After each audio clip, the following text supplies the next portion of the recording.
Hello, everybody. Happy Friday. Welcome to Jurassic Social Hour. Sorry, it's a special edition of Social Hour this week because it is the last day of June, the last day of Jurassic June. So we're talking about the Jurassic Park 30th anniversary, as well as the most recent news regarding Jurassic and collectibles and toys and all kinds of great stuff.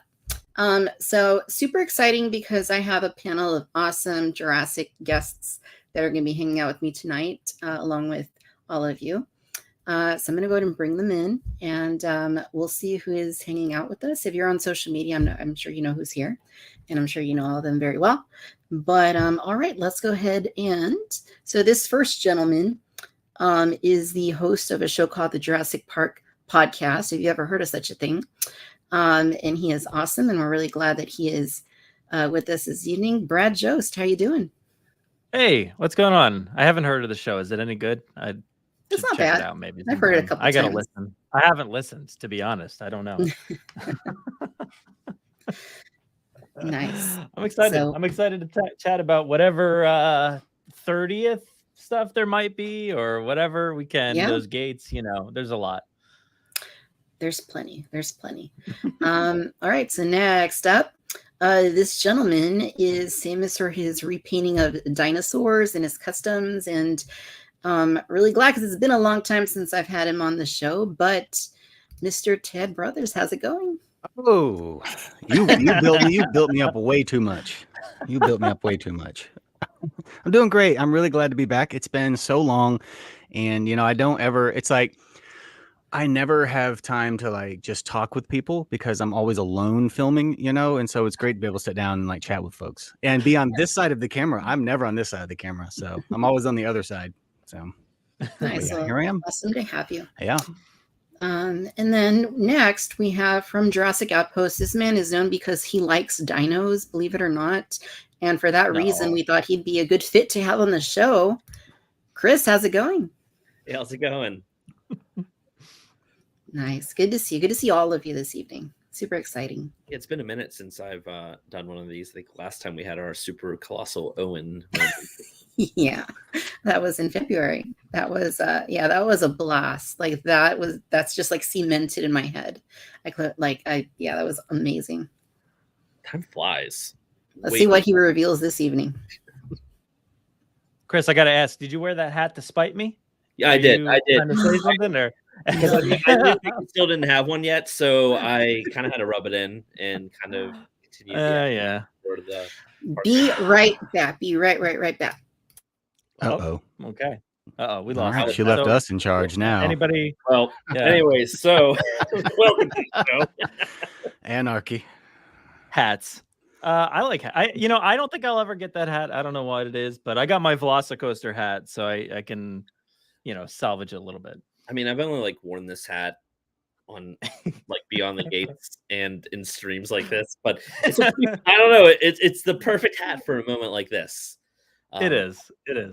I wear a hat all the time to keep my insane amount of hair contained. Yeah, I'm trying to catch up to you a little bit if I can, and it's rough. It's hard to keep.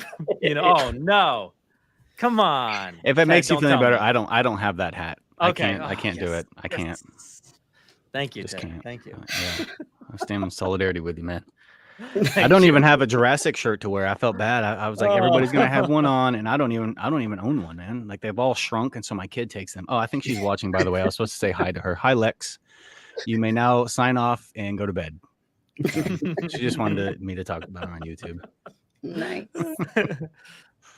Yeah, the hat squad right here. Good job, Chris. Good job. I had to rep it. Yeah. Just for Brad's sake. All right, let's see who is in the house this evening. We got Dodgson here. Dodgson, how is it going? We have this guy right here. Don't know who he is, but he's in here, I guess. Curious. Very curious. We've got Keys to Benz. Hello, how's it going? CDIG 25, how are you doing? 1040 backers, good to know. Paul, how's it going, Paul? Good to have you in here with us this evening. Pico B1, good to see you. We got the Jurassic Park podcast. Not sure who that is either. We've got nobody. Britt, how is it going? Good to see you. Thanks for hanging out. March 90, how are you doing? Don't know who this guy is either, but what a picture he's got there. That's like a glamour shot right there. Needs a haircut. No, it looks good. Looks good. We got Greg in the house. Yeah. Greg, how's it going? Good to see you.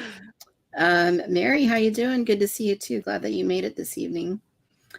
Yeah, very cool. So good little crowd forming. Little recluse. Hey Nick, how you doing, Nick? Good to see you. Jurassic Down Under. Thanks for coming in. Yeah, very nice. Jurassic Souls, thank you for joining us this evening. Jason, good to see you, Jason. Jaroslav, good to see you as well. Thanks for hanging out with us tonight. Phenomenal Ethan, artist. how you doing? God. How you doing, Ethan? RK Maroon, good to see you as well. Thank you for hanging out with us tonight. Jurassic Souls, thank you so much for the super chat. That is very sweet of you. Thank you very much. And Donnie, how you doing? Wrong fandom, never. We welcome them all. We welcome all here. Very cool. So great little crowd that's swarming this evening with us tonight. Angry T-Rex, how are you doing? Well, cool. So how's everybody doing? It's Friday night. Hopefully everybody's doing well. Yeah, I mean, it's 10 o'clock, Victoria. I'm old. I should be in bed right now. God. 10 o'clock. You West Coast folk. Yeah. I'm on the East Coast, but I'm on the West Coast timeline, so Yeah. you know. Nice. An insomniac also, so Nice. Three of you are East Coast, right? Yeah. Oh yeah. Sorry, I'm looking at a baby monitor because we have a sleepover at our house tonight, and they luckily just went down right before we were able to start this tonight. So perfect. I lucked out. Greg says, "Wake up, Thomas." Yeah, wake him up. Yeah, what time is it there? It's, let's all FaceTime call him right now. 3 a.m. He should be awake. Yeah, you should do that. It's Friday. Yeah, I think Ted Lex is in here still with us. Yeah, I saw her. Go to bed.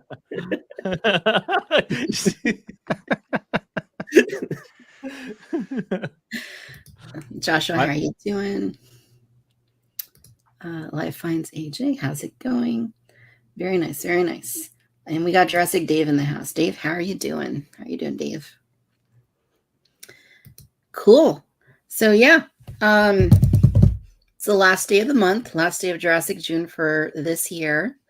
And I mean, I'd like to say there's been a million things to celebrate, you know, this month, this year, the 30th anniversary of this film, Jurassic Park. But there's not a whole lot, really. There's a couple of things. So, I mean, I probably don't really need to ask, but what is the overall, like, feeling or sense of celebration for this month, this year so far? Who wants to take the lead on that one? All right, I'll start. But mine's going to be positive more so because, like, I've said this a bunch of times. I initially didn't think that there was a lot going on, and then we got that press release that listed out everything, and I was like, okay, that's like a decent amount of stuff. There's most of it's just merchandise, but there was like some little events, some pop-up things here and there, and I was like, okay, I don't really know what to expect for a 30th anniversary. So I was, at the end of the day, I was kind of happy with at least what was available. And then for me personally celebrating it, I had the chance to go down to Universal Orlando and go to that tribute store. I went and did the escape room, went on the rides and stuff. So I feel fulfilled with like the merch that I got, the, 30th anniversary pins and like this cup that I have. And, I've got a lot of different things over the course of the month and experienced a bunch of things. So I'm pretty fulfilled, but I know that that's not really the overall consensus. So yeah, I mean, it sounds like you made your own 30th anniversary, which is I tried, which is honestly great. Yeah, I mean, underwhelming, I guess I would say. I think that everyone's in that boat. I mean, a lot of people did have the opportunity to do things like that, what you did. I'm sure they had a great time, but it really is kind of a choose your own adventure book of 30th anniversary. You kind of had to go out of your way to do it. And I guess that's with any sort of celebration, but I guess there weren't the supplementary sustainable things that a lot of people expected. You know, there's always these anticipations of, will there be a new video game announced? Will there be a new movie announced? Will there be a timeline announced, a new animated series and whatnot? So I think with the 30th anniversary, there were these hopes that there would be either new content, new behind the scenes from Jurassic Park that like actually is new, or things like that just kind of didn't formulate. So yeah, you know, it's Jurassic June. I noticed that a lot of in the past, Jurassic June was a really big celebration and it was fan run. But I think at this point, everyone's kind of waiting for something official, and it kind of didn't formulate this year. Everyone just kind of kept going. So when's it going to start? And by the end of it, they're like, that was it. And I don't know. I think there were expectations for something that did not happen from my perspective. Yeah. I mean, like, it's weird. It's like I live Jurassic Park every day. Like, it's what I do, you know? And so I don't ever stop celebrating it in a weird way. You know, it's like, I'll lay in bed and my wife and I'll put Jurassic Park on, you know, and I'll come down here and it's like, I'm doing something down here for Jurassic Park for Instagram or for YouTube or whatever. So it's like you said, it's kind of like you make your own celebration and you're not really relying on, you know, Universal or whoever to do that. It's like, I'm just kind of enjoying it, you know? Yeah. I would love to have seen McDonald's cups come back. That would have been awesome, you know, to be able to see that promotion at McDonald's again, you know, like you did when you were a kid. Yeah. But yeah, it was just, you know, whatever. We got a Red Rex. Yeah. So, I mean, that's pretty fun. Yeah. I think one of the other things is with JP93, the Mattel collection kicking off the year, it was sort of one of those things like, oh shoot, this is getting revealed in February. Wonder what's coming in June. Right. I wonder what's coming next. And I think that there were a lot of expectations set that just weren't met. And maybe that's unfair, but it is just the general room temperature. Yeah.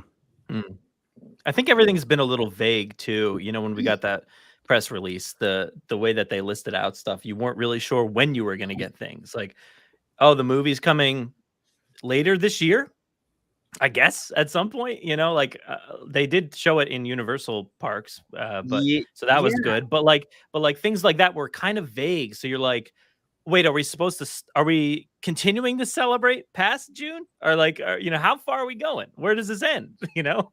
Did they ever put it in? Did it go into theaters for the 30th?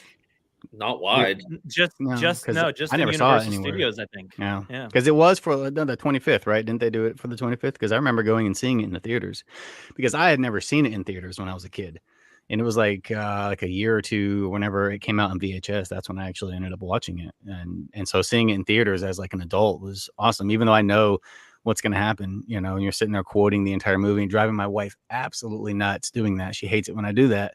But I mean, that was fun, like going to the theater and watching Jurassic Park with my kid, and you know, it was great. But they didn't. I would have gone if there was no theaters around here that did it. So I didn't know if they were going to do it again. Because normally, the Bethlehem theater, there's a guy who lives here in Georgia, and he has the Ford Explorer and the Jurassic Park Jeep, and he'll go to those places and he'll park them outside, and he creates like this huge diorama and stuff like that with his vehicles that he's got. I think he's got like a DeLorean, and he's got a bunch of like the iconic cars and stuff like that. But he lives over in Bethlehem, and he'll do that at the theater. He did it for the 25th when they did it, and for Fallen Kingdom, I believe he had his stuff there too. But that was kind of disappointing not seeing it in theaters, even though I can watch it every day on Peacock or whatever. But still, it's not the same. I think we all kept going. So like, when's the June theatrical re-release happening? I mean, it was not, is it going to happen? It was, when's it going to happen? When are they going to announce it? And when it didn't happen, everyone's like, and myself included, are quite thrown off by that. Yeah, people go and watch it. That's free money. Come on. Yeah, I killing me. I was looking forward for an opportunity to see it where I didn't have to travel to California or Florida, which just did not happen. And maybe it will happen later in the year, which is strange, but I would accept it. Like if it's for some reason in September or something like that, they bring it back in the theaters. Okay, cool. I'll be there. Also, bring back the other two Jurassic Park movies. Yeah. When's the last time they've had a theatrical re-release? I don't know. Yeah. It's not. I can't remember the last time. I literally don't know. I mean, I No, saw I Lost don't know. World and Jurassic Park 3 in theaters when they were out, but you know, since then, I don't think I've ever seen it ever come back, and that'd be awesome. I mean, what's Lost World's anniversary? Is it 25th? Is that coming up? 97? I think we missed it. Did we? No, Yeah, we the missed it. 30th is coming up. Oh, is it really? Right? Oh, Yeah. God. Isn't it? Yeah. I am old. So just show of hands, who did see Jurassic Park in the theater in 1993? Okay. Nope. I was but a duck. I was only 9. I think I was like, I don't know. I was 8. I was 5 when the I was Lost 8. World came out. So I saw the Lost World. Oh my gosh, you're just a baby, dude. I thought you were way older than that. You were 5. It's the mustache. The mustache makes you look older. God. 5. We're the same age then, Brad. Okay, yeah. Um, Am I the oldest out of I'll be Sounds like- 39 I'll be 39 in August. I'll be 38 coming up God. in October. Oh my goodness. Anyway, How time flies. yeah, time flies. But I think there was a good point that Nick touched on here. And after the wonderful events and energy of the 25th, was hoping this year would be similar. And yeah, that was a big thing for the 25th. There was a whole, celebration at Universal Hollywood. And, a lot of us, were fortunate enough to go and hang out and, meet other people in the community and see the big Mattel display and see people from, involved in the film, cast and production crew like come in and share their thoughts and memories. And that was just a really cool thing. That was really special for that to happen. And I think, I thought that, 25 and 30, those are both kind of like milestone years. I don't know which is bigger. Obviously, I guess Universal thinks the 25th is bigger, but I kind of felt like after that there would be something to mark the 30th, because that is, like a milestone anniversary. And just kind of the lack of really anything official was kind of. Well, like, where was it at? That box, like that mystery box thing that was going around for a while? Did you see that? Mhm. And it was the Jurassic Park 30th mystery box. And so I ordered that off of Amazon or whatever. And it was like $50. It's down there. I can't get it. But it's a cool box because it has Jurassic Park 30th anniversary, like deco all over it, right? It's got the Explorer stripes and everything. And I was pumped to get it. I was like, this is going to be like packed full of like just cool little Jurassic Park 30th tchotchkes. And I opened it up and it's all recycled Jurassic Park 25th anniversary stuff that you could go to Kohl's and buy, Oh, I was I was like, you got me. I mean, the box is cool, but it's like salt and pepper shakers. And then it's like, it's just stuff. And it all says 25th anniversary on it. Like, come on, at least put stuff that doesn't say that. Like, at least put a oh my sticker God. on it that says All 30th right. instead. God. That's wild. I was going to do an unboxing with it and I started filming and I'm like filming myself actually opening like the shipper that it came in and everything like that. And I got to where I opened it up and I took the styrofoam out and I was like, boop, stop recording. I was like, nope, not going to do it. That's just ridiculous. I'm not going to give them the publicity for just being lazy and putting old stuff in there. So frustrating. Yeah, Salt and pepper shakers are cool though. Yeah. True. I guess you can never have too many Jurassic. Right. Yeah. So I guess I want to kind of touch on, because, this being the 30th anniversary, just kind of revisit our initial introduction or experiences with Jurassic Park. Does anybody want to start? I nominate Ted. Wait, hold on. I was like, what was the question? I was thinking. Sorry. Say it again. It's late. Go ahead. He's old. Yes, it I'm is old. bedtime. Tell us about the very first time, your very first introduction, earliest memories of Jurassic Park. Gotcha. Hang on a second. I wish I would have prepared, but hold on. Okay. So this is Alan Grant, Counter Alan Grant. This is my first Jurassic Park figure that I ever got. And my grandma got this for me for Christmas that year. And I hadn't even seen the movie, but like out of all the stuff that I had from my childhood, this is the only thing that I ever kept going through, like my teens and my 20s and, my early 30s. I've always held on to this Alan Grant because it's just such a special thing. I could get rid of all of this stuff today. None of this stuff means anything, but this guy right here, he fought my counter predators. He fought, he was with the Dino Riders that I had. He was, Ninja Turtles. He was with Waterworld. I mean, anything that I had, Alan Grant was like the guy that went and he was just doing it, And I love this figure so much, and that was the one thing that it always meant the most to me, because my parents were always like, you don't need any more toys. You've got plenty of things, and they refused to ever get me the Jurassic Park stuff, even though it was like always on the shelves. And I was like, I want this dinosaur. I want this guy. I want that guy. Like, no, you've got stuff at home, But she knew that I wanted something from Jurassic Park, and she got me this for Christmas. And I've always held on to this guy, even though he's beat up and he's all yellowed and he's floppy and everything like that. This right here is my most like prized Jurassic Park possession. If everything went away tomorrow and I had to only keep one thing, I would just keep this, and that's what it means to me, is that special thing that still exists that I have, I can hold it and everything like that. So yeah.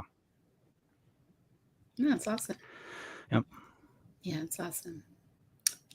Brad. My first experience, which I've told before, is just basically my mom reading the book. I don't know what year it was, before the film released and stuff, but I just remember her telling me about I don't know, it was like a scene with like raptors, and I was like terrified.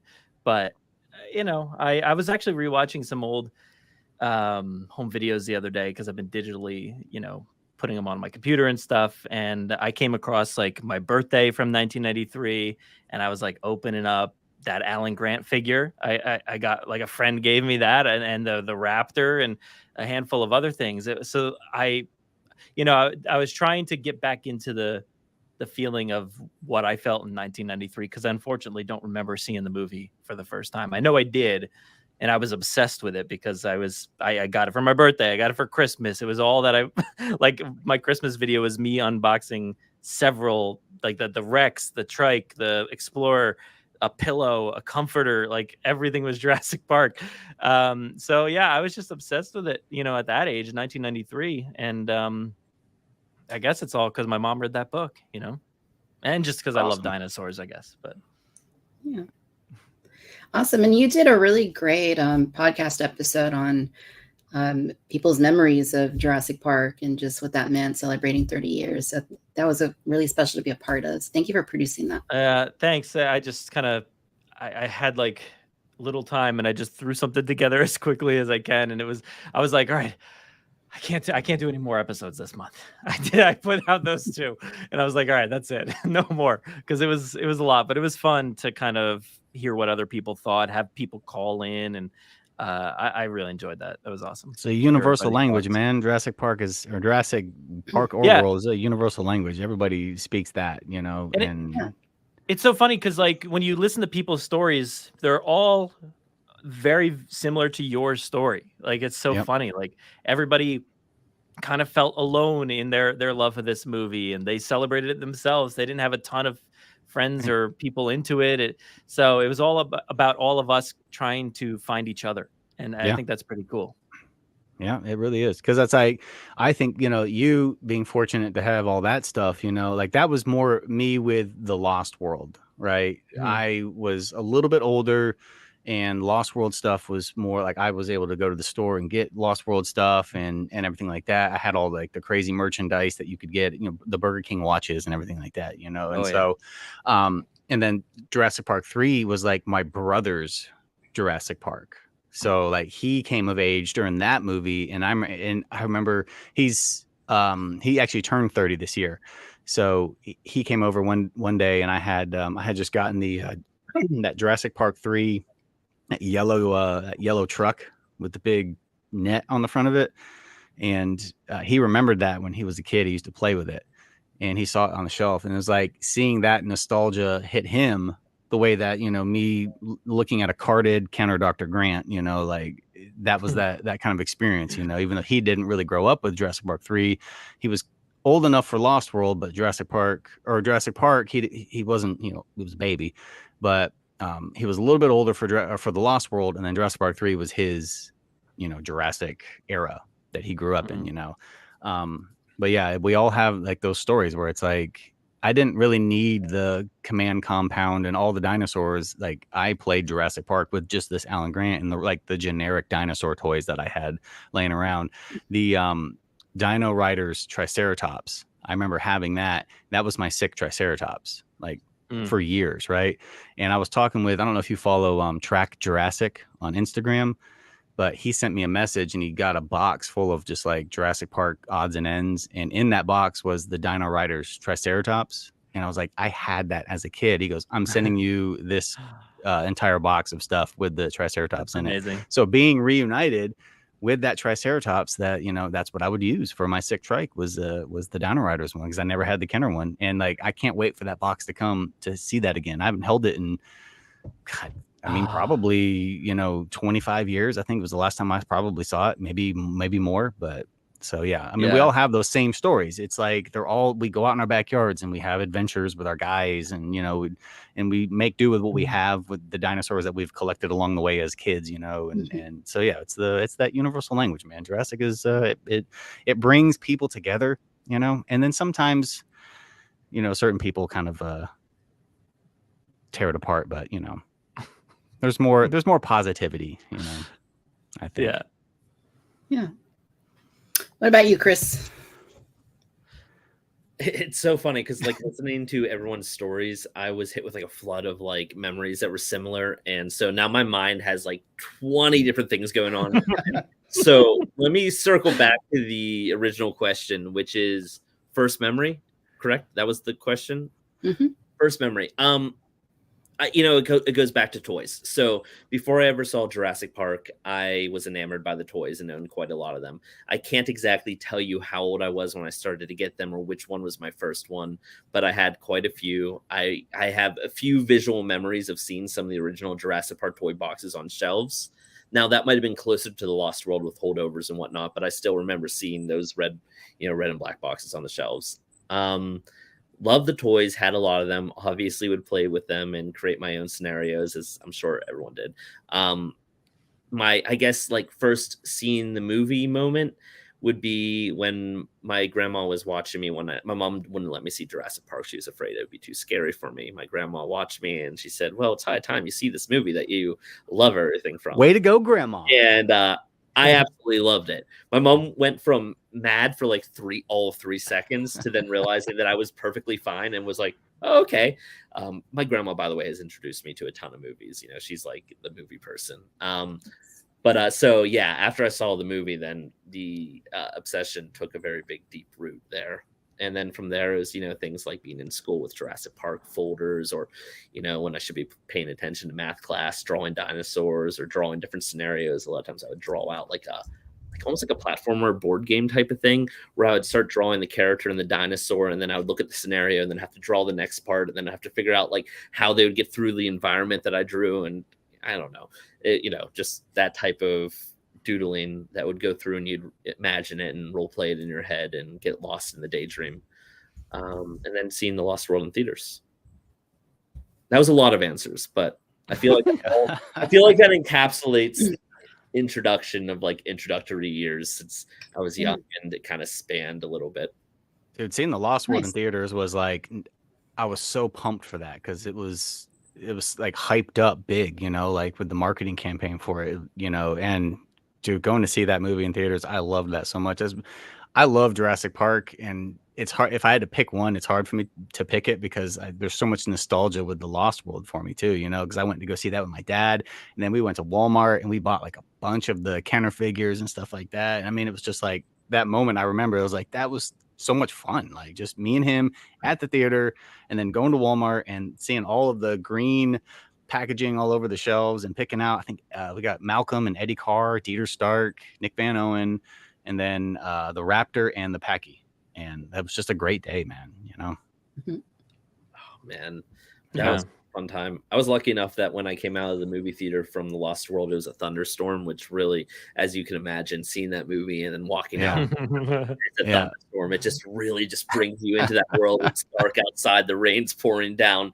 It really, it just really added to the experience. Yeah. And how cool did you feel when you had that Burger King watch? And you thought that was the coolest watch in the world, man. I know. I still have it somewhere. I still have almost all of my mom kept all my like Jurassic Park toys because I didn't transition to collecting until I was a little bit older. In fact, I wouldn't touch the Jurassic Park 3 stuff when they came out until my mom started saying, I think you might end up wanting these down the line. So then she kind of made me, which is nice. Yeah, I don't know. The watches were awesome. I had the Stegosaurus one. It was the only one I had, and my friend had, I think, like the raptor eye or something like that. And we would like pretend like we could communicate with each other, like we had Apple Watches or something, you know, with those things. I mean, it was just stupid, dumb kids, but like, yeah, man, those things were so cool. God, top-notch engine gear. Yeah. Oh yeah. I remember seeing like the trailers and the commercials on TV, you know, an adventure 65 million years in the making, and like seeing that over and over and over. And then that year for summer vacation, my parents took us, because I grew up in Texas, they took us to Dallas, and we went to visit my aunt. And, my uncle and my dad and my brother, we were like at a mall or something, and we knew my mom was going to be like shopping for a long time. So, and my aunt, so my uncle's like, do you guys want to see Jurassic Park? And I was like, yeah, I of course want to see it. Because, I had already loved dinosaurs. I had already had so many dinosaur toys, like Imperial dinosaurs, some of the Dino Riders, like just a bunch of all kinds of dinosaurs. And I loved them. So I really wanted to see the movie. And I still remember like walking into the theater at this mall, and they had like a big like decoration, like above the entrance when you'd walk in, like leaves and stuff. And I remember going in and seeing it, and just taking it all in was such an experience. Like, cause it was like unbelievably realistic. Like just the moment you see that Brachiosaurus and, like I think the most, like, I still remember seeing the whole thing in there, but like the most impactful thing when the T-Rex puts its head inside the Explorer, like my heart like sank in that moment. It was just so like scary, but like in a great way. And I just left the theater like changed. Like I was never the same. It was just such an impactful and meaningful thing to see. Like at that age, I feel like that was like the right age to like be there and to see it. And then of course, all the toys and everything. I remember going to, I think I first saw them at Target. It was later that summer. I went with my mom, and the young T-Rex was on the shelf. And I had known, I had all these dinosaur toys in my collection, and I was like looking at this one. I'm like, wow, like this is next level. This is like nothing close to what I have. This is like amazing. So like I begged and pleaded with my mom, like, please, I need this. And she said, well, if you do some extra chores, work it off, then, you can go and take it. And I was like, yeah, of course, I'll do whatever. So that was my first Jurassic Park toy, was the young T-Rex. And yeah, I still remember like walking through the aisle and seeing they had 2 of them on the shelf, and just like grabbing its neck and moving its head. Like I have one back here, like in the box somewhere right there. And it's just such a, like, it's just such a cool toy. Like to this day, it's one of the most detailed, like, even though it's not exactly in the films, right? It's still like just such an awesome piece. And then of course, like, the toys, kept coming. I remember going back to the store and seeing the end caps with all the dinosaurs and the human figures and the larger ones on the bottom shelf. And then at Walmart, same thing. Walmart had like them in the whole aisle on the end cap. Walmart had the Red Rex. I remember seeing that for the first time in store. I remember seeing like 2 of them on the shelf. And I remember seeing like a man in a business suit, and he came over and he picked one up, and he was like talking to somebody else. He was like, wow, this is impressive. And like, he ended up taking it. And I'm like, oh, wow. So like there's adults buying these things too. And now that's literally what I'm doing today. That's so funny. I'm more shocked that you had Target in 1993 at where you were. I was like, we're still working off Kmart. Yeah. Like back Kmart then. and Walmart. That was it. Yeah, It had only Yeah. been open for like a year at that point.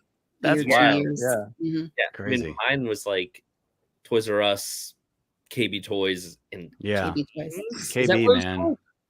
Ames? Ames? I mean, it closed It a sounds long familiar. time ago. Yeah, Ames. That's a memory I didn't remember I had until I said it out loud. KB, man. KB was always stocked with stuff, dude. That place was always awesome to go into, Yeah. man. Like, just I think back, I'm like, that whole store was just my childhood of, when I remember playing with action figures to when I remember not doing it anymore. Like, KB Toys had everything that I could ever imagine. I'm like, man, I wish that store was still around. Yeah, God. it a lot of good memories, especially the post JP3 KB Toys exclusive lines. Those Yeah. are a really good age for me that like I was very aware, the internet and whatnot. So those hit right for me. Yeah. At summer camp when one of the lines came out, how you could get care packages and letters and whatnot. My mom printed the pictures at JP Toys, and my mom saw them and printed out the pictures and sent them to me in the mail. And then she picked me up from camp and somehow had already found them and had them in the car when she picked me up as a surprise. Nice. I was just like, That's amazing. that was that's a good memory for me. Yeah, I loved KB Toys. I remember seeing the Series 2 Utah Raptor there. It was like they had it in the window, like when I walked into the store, and I was like, oh, that's a new one. That was like, later. But yeah, did you guys have Circus World like in your areas? I didn't. Never heard of it. Was like I don't know like where all they were, but our mall had KB Toys, and then on the other end of the mall there was Circus World, and it was like kind of like KB Toys, but not quite the same, but very similar. And then they closed it, and then they made 2 KB Toys in the mall, which was really weird. And then later there was just one. But yeah, like that was a neat place. And those ones you're talking about, Chris, like the JP Dinosaurs line, like the exclusives up. I had a bunch of those. There was like, it was like 2004 or somewhere in there. I don't remember exactly, but they had like a Triceratops with a person and a junior T-Rex with a person and a Dimetrodon with a person. I had those. And when I moved, I relocated one time from Orange County down to San Diego, and they all got lost. I don't know what happened to them. And now, like, if you go on eBay, I want to get them again, but you go on eBay and look, and they're like hundreds of dollars each. So I'm like, probably not going to happen anytime soon. Yikes. Yeah, I've got those loose again somewhere. Yeah, that blue junior T-Rex, that sort of aqua colored Dimetrodon. Yeah, man. They were really well painted. I know people sometimes didn't love them because they weren't accurate then, but in retrospect, those paint jobs are really creative, really rich, dynamic, and well applied. Yeah. I remember finding because this was like before like the internet the internet existed, but like not everybody had it, like we never had.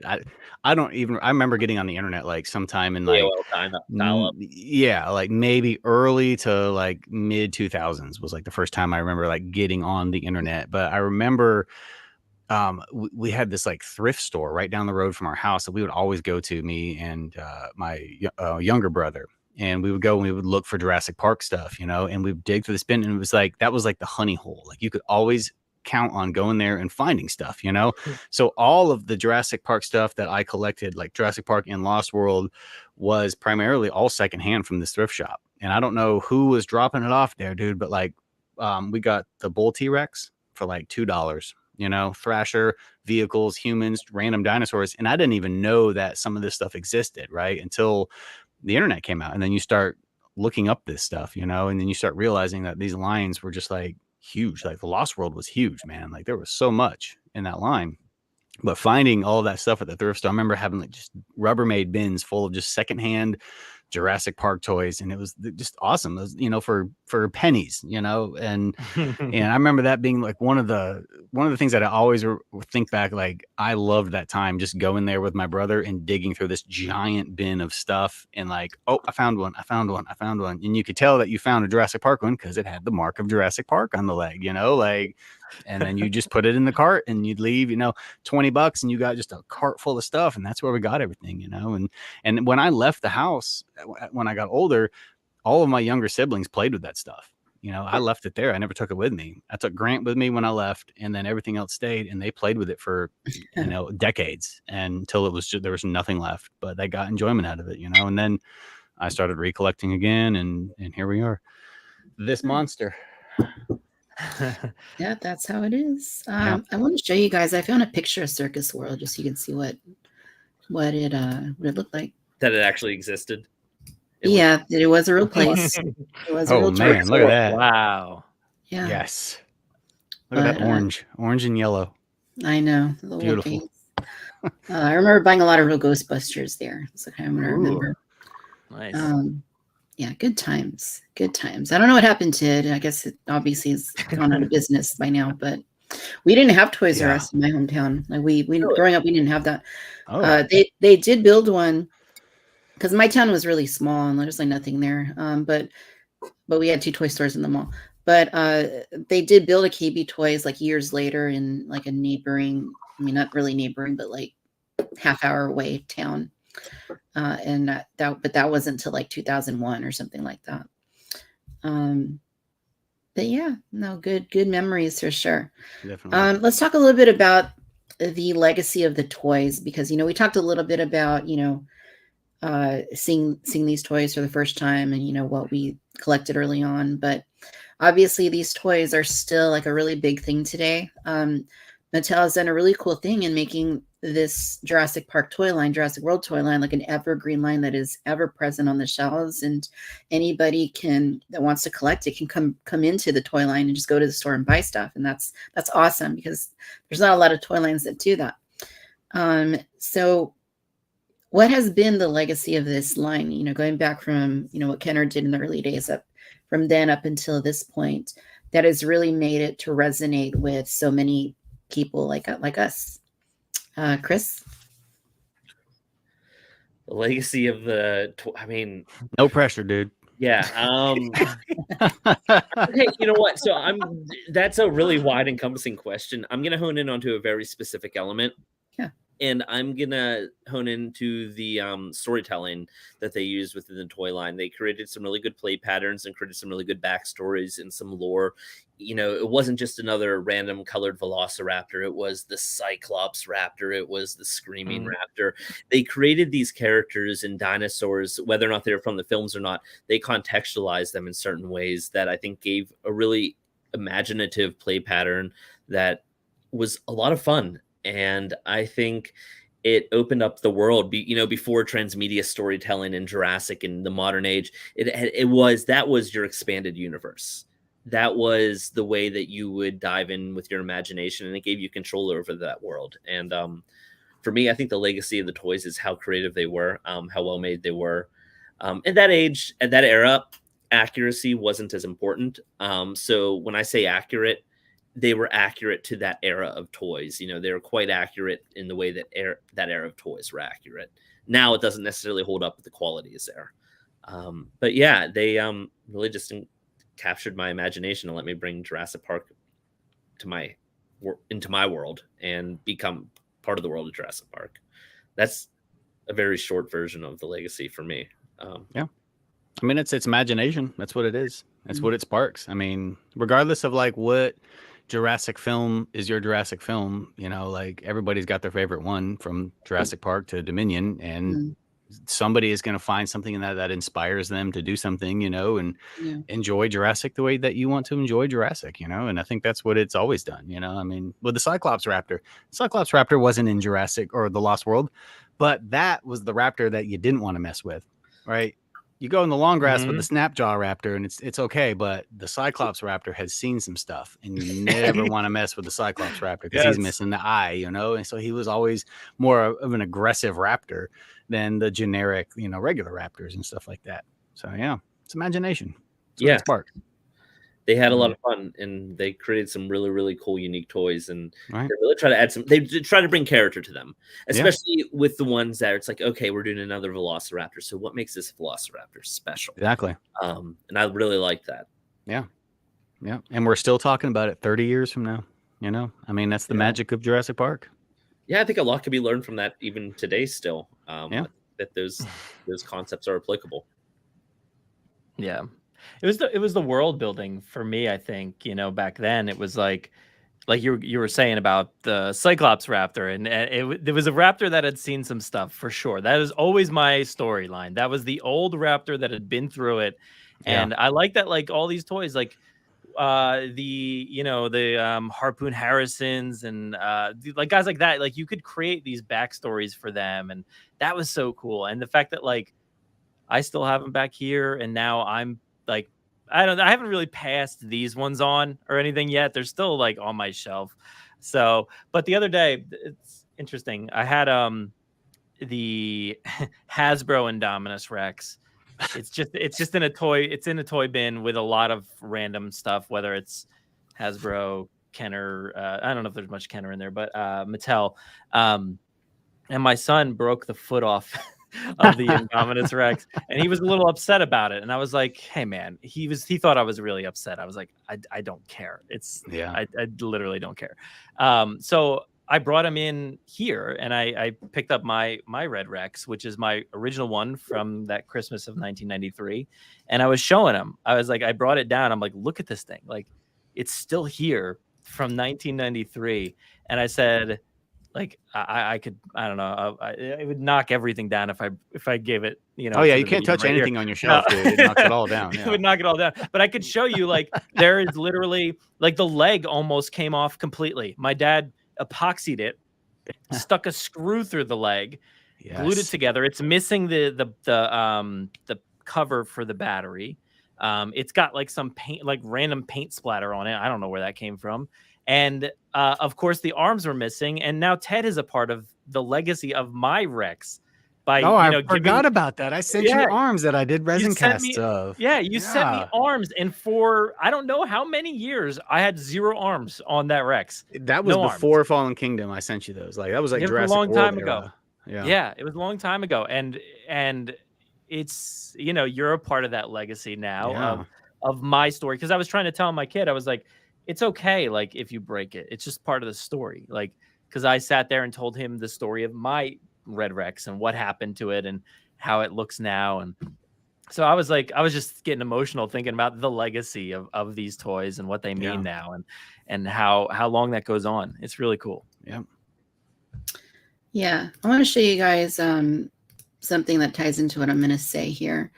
So I mentioned, like, you know, the toys and how they were completely their own, like, animal when I first saw them on the shelf. Like back in back in the day, it's the wrong tab. I had all kinds of dinosaurs. One of the traditions I had was with my grandmother. We used to go dinosaur hunting at flea markets every Saturday, Sunday. And then we would find different, like, vintage dinosaurs, and I'd bring them home and I'd add to my collection. But when you'd go to Walmart or you go to, like, certain stores, this is what they had there. They were imperial dinosaurs, and it even says on the box, true prehistoric replicas, because they were super accurate. So like that was like what dinosaur toys were essentially, like, before Jurassic Park.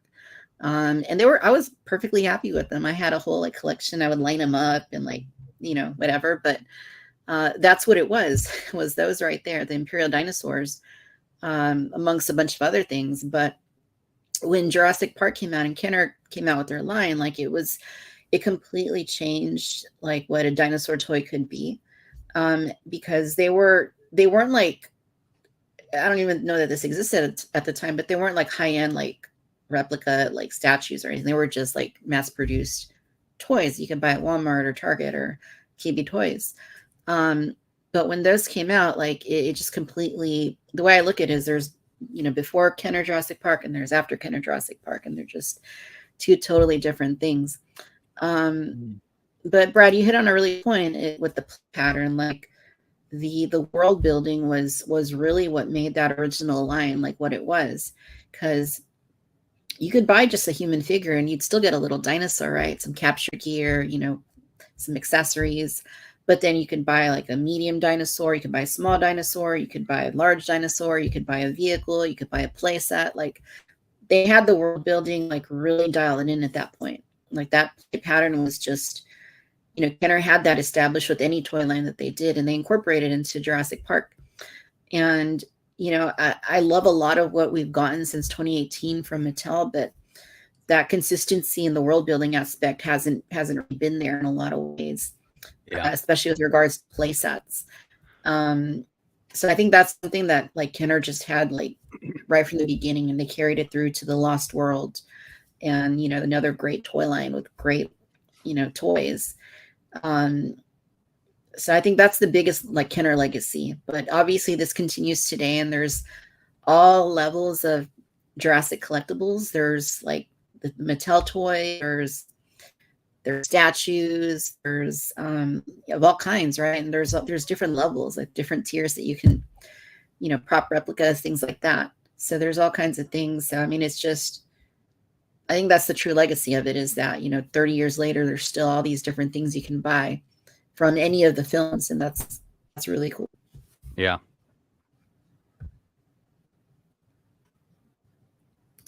It can camouflage. Well said. Cool. So I'm going to take a little gander here into the comments and see what people are discussing, because I see some great conversations taking place. Looks like Greg remembers Circus World, possibly. Caleb says that there's 2 out of 4 Jurassic Park Ranger hats. That is absolutely true. Good observation. Get out of here. I'm gonna mail you one, Brad. I feel like we have to wear to fit in now. God. We'll all pitch in. We'll buy Brad. Yeah, we'll all pitch in. Pretty good percent. I'll wear the Jurassic Park bucket hat on my head. Brent says that.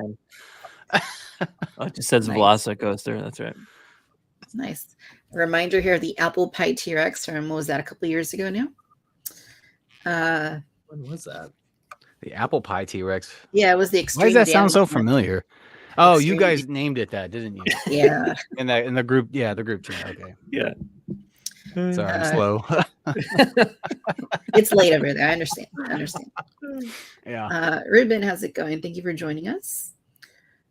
Justin says Kenner is good about making stories just off screen or in the park. Yeah, that's true. And that's kind of the way I visualized it, was that, like obviously the figures came with accessories and stuff that weren't in the movies, and their clothes were a little different. Like as a kid, I always thought, oh, what if they left like in the movie, but then they decided, oh no, we need to go back and fix it. We can't leave it like that. That's the way what the Dino Trackers were for. Yeah. They went back in to get everything back together, and then they opened up Jurassic World. Yeah. March 90 says comic as in from Tops. Yeah, that was a whole other thing. The cards and the magazines and all that stuff. So cool, was, yeah, a big part of that too. I bought those on eBay, the cards and the official souvenir magazine. I bought that a couple of times. Yeah, that's awesome. I also had some of the posters on my wall with like the Winston maquettes like on it. Those are fun. Greg's talking about the Marx plastic dinosaurs, and I don't know that I know those ones. They sound familiar. Yeah, send us a picture so we can take a look at that. Hat peer pressure, absolutely. I'm gonna have to go on Amazon and buy this now. God, love it. I'm gonna wear it all weekend. Oh, well, these Marx ones are interesting looking. They look like kind of like they're made from those molds that are at like Universal right now. That you could like just like build like a claw or whatever. We got Jay in the house. How's it going, Jay? Good to see you. Hey, Jay Jurassic, my man. He might be changing his name to Jake. I'm not sure. Is it Jay or is it Jake? Is no, it's Nelio Bugallo. That's But I've always known him as Jay. I know. Jake yeah, Jurassic. But sometimes he's Jorge, and sometimes he's got a bunch of names. He's got a bunch of names. Yeah. Donnie says, I remember getting my first JP toy at KP Toys. My grandma got me the JP3 Alan Grant, and then my older brother got the React Attack Alpha Raptor. Nice. And Jake is driving it. Jake. You're changing your name. Jake from Jurassic Farm. I found the park ranger hat. It's only $20. Oh, you can't see that. It's only $20 on Amazon. I'm gonna buy 2. I'm gonna send one to you. Do it. Here you go. God, We'll all pitch in. The next Jurassic Park 30th anniversary, when we're in our 60s, we'll wear them together. 30th and 30th. Remember this hat here. That makes me wonder though. When do we are we just gonna wait until 40 to celebrate again? Like, do we have to do 35 or can I even make it that long? I feel like that's a long I know. time. I keep thinking like, oh man, I don't know if I'm gonna see the next whatever. You know? Lord help me. He's gonna get it and he's gonna bury it in the yard probably. Oh man. Cool. So I'm sure you guys are aware that there's a little Mattel Creations project going on. Really? I haven't seen anything about that on Facebook at all. No, you haven't checked out the JurassicWorld.com website? Oh no. I don't think anyone has. Especially not Jurassic World. Does it even exist still? Sort of. It's got like an ad for like a computer chip and pizza on it. Okay. Under their partners. I don't know. I honestly don't know.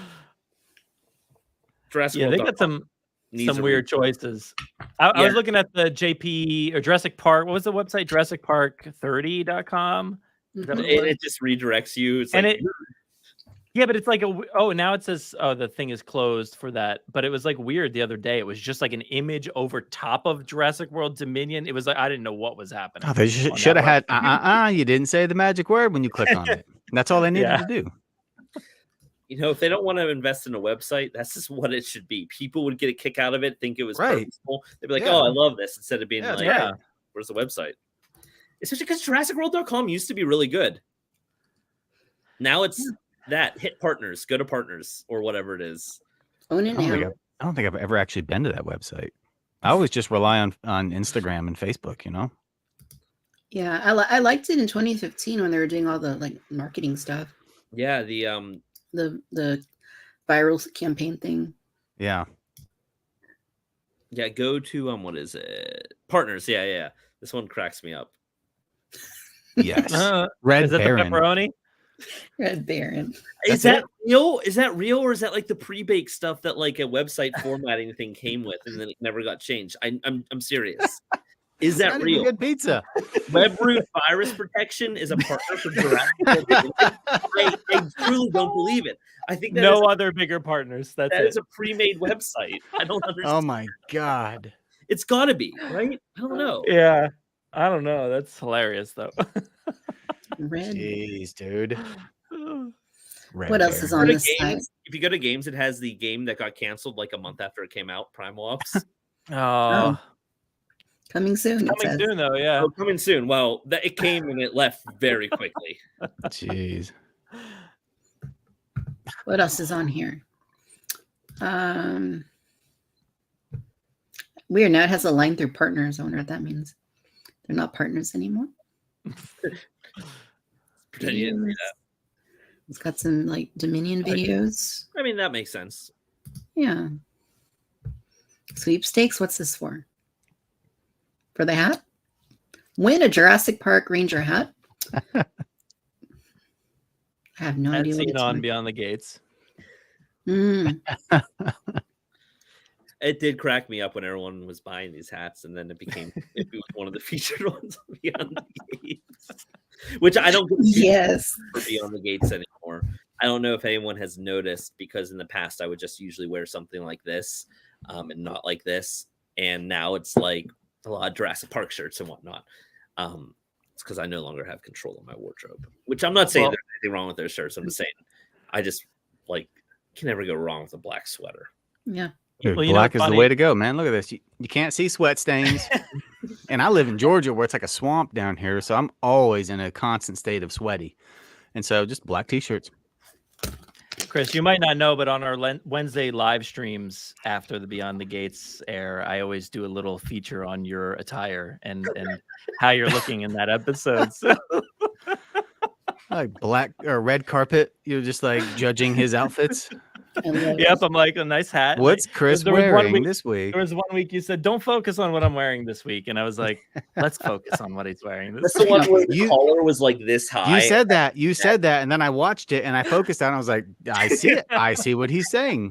I had Yep. no neck because the collar was Yeah. so high. You're like, It might fit some people, but that cut of shirt did not fit me. And it wasn't until filming that I was like, oh dear. oh boy. That's so funny. But the next July episode, the shirt fits me a lot better, thankfully. The July episode, you see that shirt and you're like, hey, I want that shirt. I can say it's very comfortable. All All right. right. Who is Chris wearing this month? Yeah. Yes.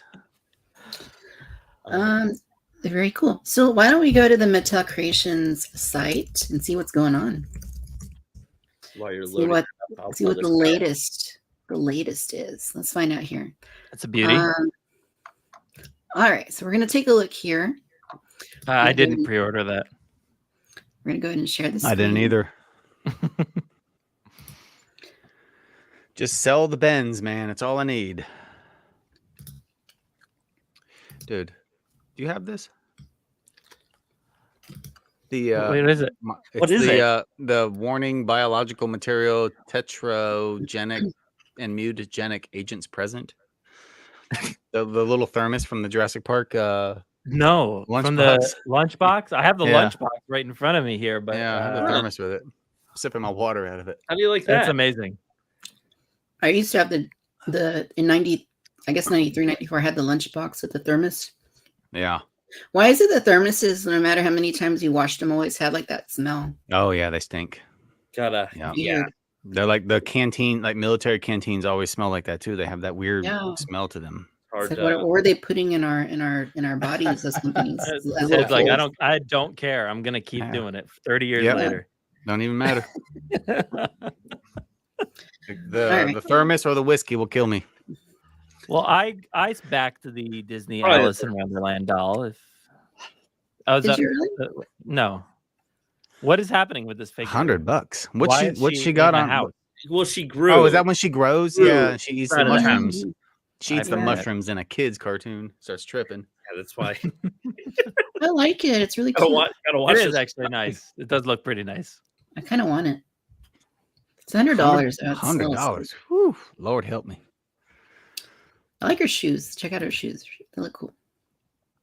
Oh, what is that? Creative. There's like little So Therm- she doesn't fall. So she stands up. vases. They make those in real life too. You can buy those for like put them on your heels, and you can walk in the grass.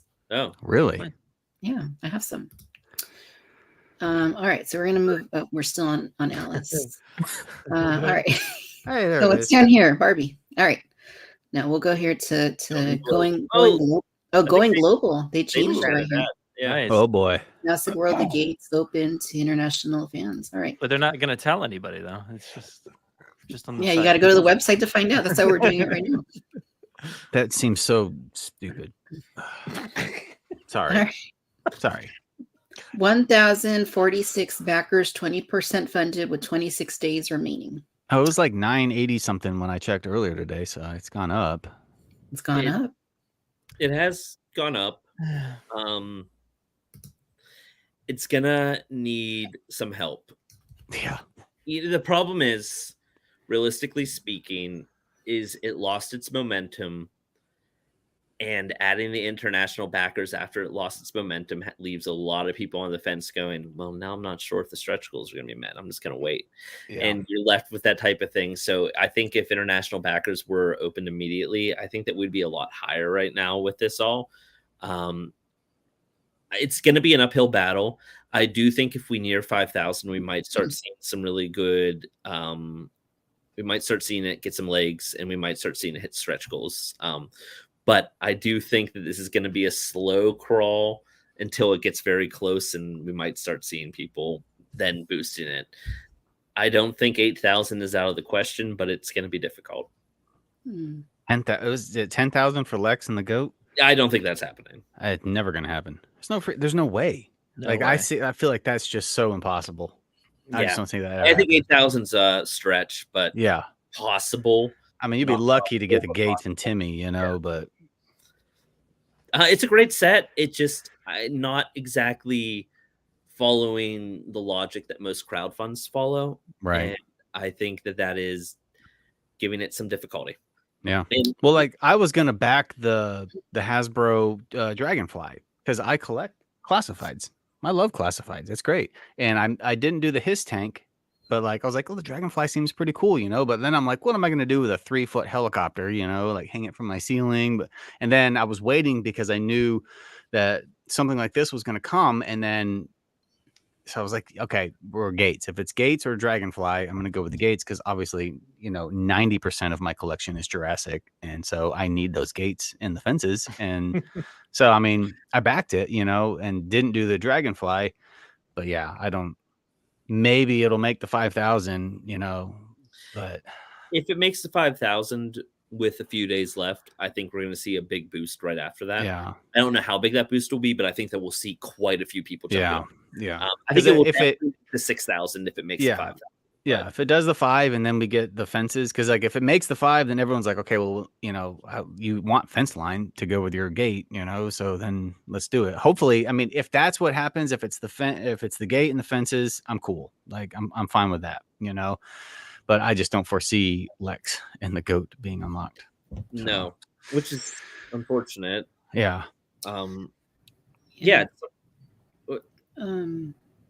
Yeah, and I mean, you mentioned saying important, Chris. Like when you look at how other companies like Hasbro with the HasLab structure their crowdfund projects, you know, they've kind of gotten it down to like almost like to a science. You know, they always have the same formula. Like the tiers and the add-ons are in addition to. They don't upstage, you know, the main item. They're the kind of things that, you know, most collectors like really want to have, but they're not deal breakers, generally speaking, at the end of the day. And they don't have, you know, the perceived 50% of the value to them, which isn't the case in, you know, with this crowdfund, because it's like you look at it, yeah, the gate's cool. I've been wanting a gate forever. Yeah. But then you have the Explorer, and you know, I know it's like enhanced and whatnot, but you know, I'm sure a lot of people see that and they're like, well, I have that. Maybe if it had, I don't know, the Rex and then the Explorer was an add-on, but even then, it's like the tier shouldn't upstage the main item. Like that should be the highlight. And with this, they're really, I don't think they've really outlined it in a way that makes it, you know, appealing in that way. Especially when it's going to be 10,000 backers to get every single one of those items. I mean, I think you said it exactly. The gates themselves, they're obviously a very great and smart idea for a crowdfund. Maybe I wouldn't have personally done the sensors and the motorized opening, things like that. I would have done the electronics for the lights, but I don't think I would have done any of the rest of that.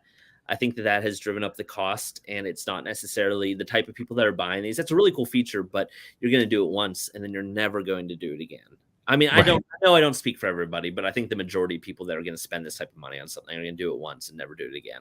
So I think that that's adding on a cost that isn't necessarily justified, but also the T-Rex itself, or at least a Hammond Collection T-Rex, could be a crowdfund item.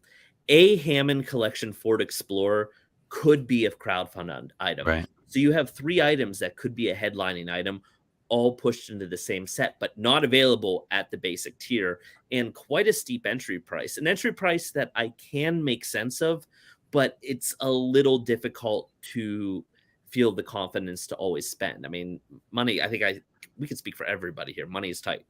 The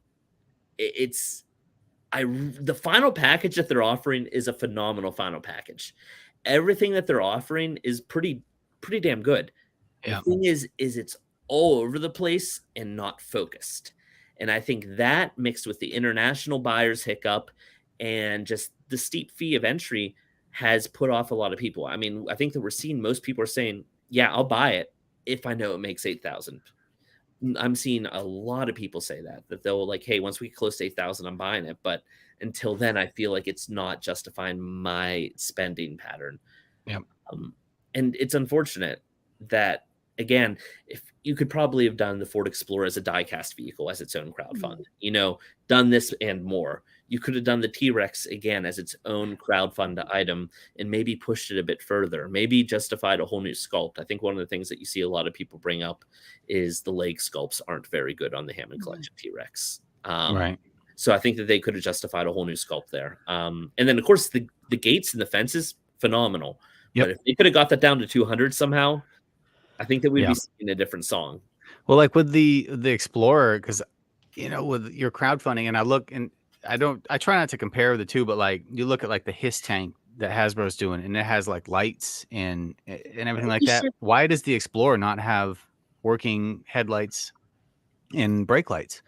You know, I mean, that Fallen Kingdom truck has headlights that work when you press the button, you know, and that was what, like $15-$20 or $25 when it came out. I mean, a die-cast Explorer with working headlights comes with a decal pack. You can make it 04, 05, or you can, you know, pledge to do 2, and then there you go. You're making even more money off of people because you got to have 2, you know? I mean, so to me, that just seems like I've already got 2 Explorers that I did all of that deco on.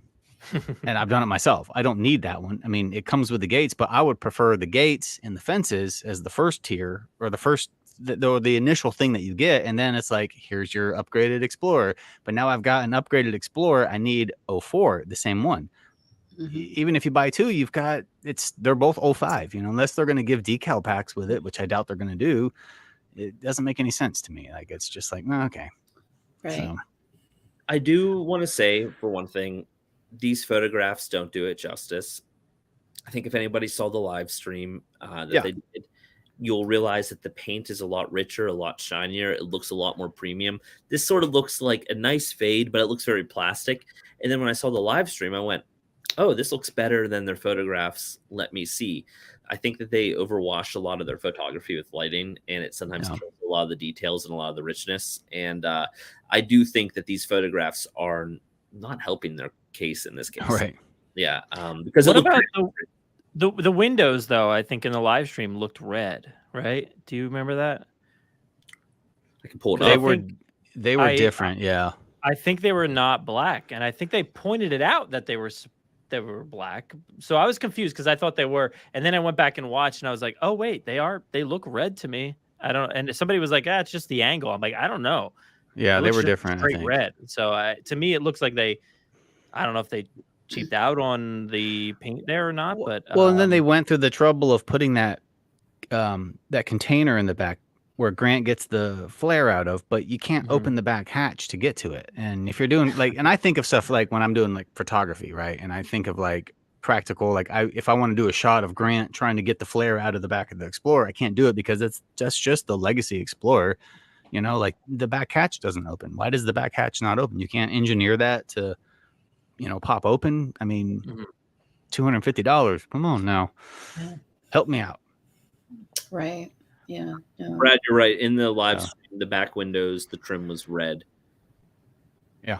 Which means that it might have been an earlier prototype. It might have been a more recent prototype. Yeah. I don't know. I was just like, because like to me, that's the thing. When I look at the regular one that I have here, that's the difference to me. Is like, the red doesn't look right. So I was like, okay, we'll see. And the one in the stream looks like it almost looks like it's die cast, but I think it's just the paint it's using. It looks really nice. I'm just looking at the way the light is hitting it.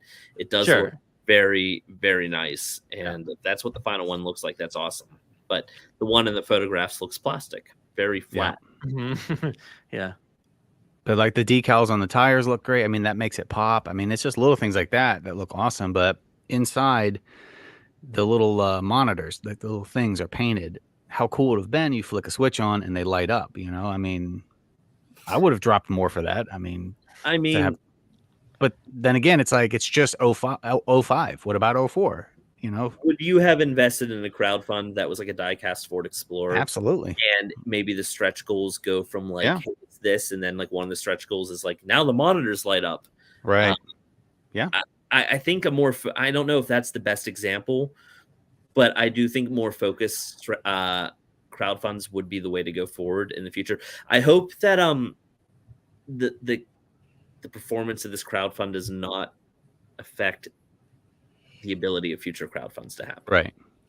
Because this one's, and also they are kind of working a difficult thing. The Jurassic brand is not very unified. It's not supported by Universal very strongly. The fandom isn't supported by Universal very strongly.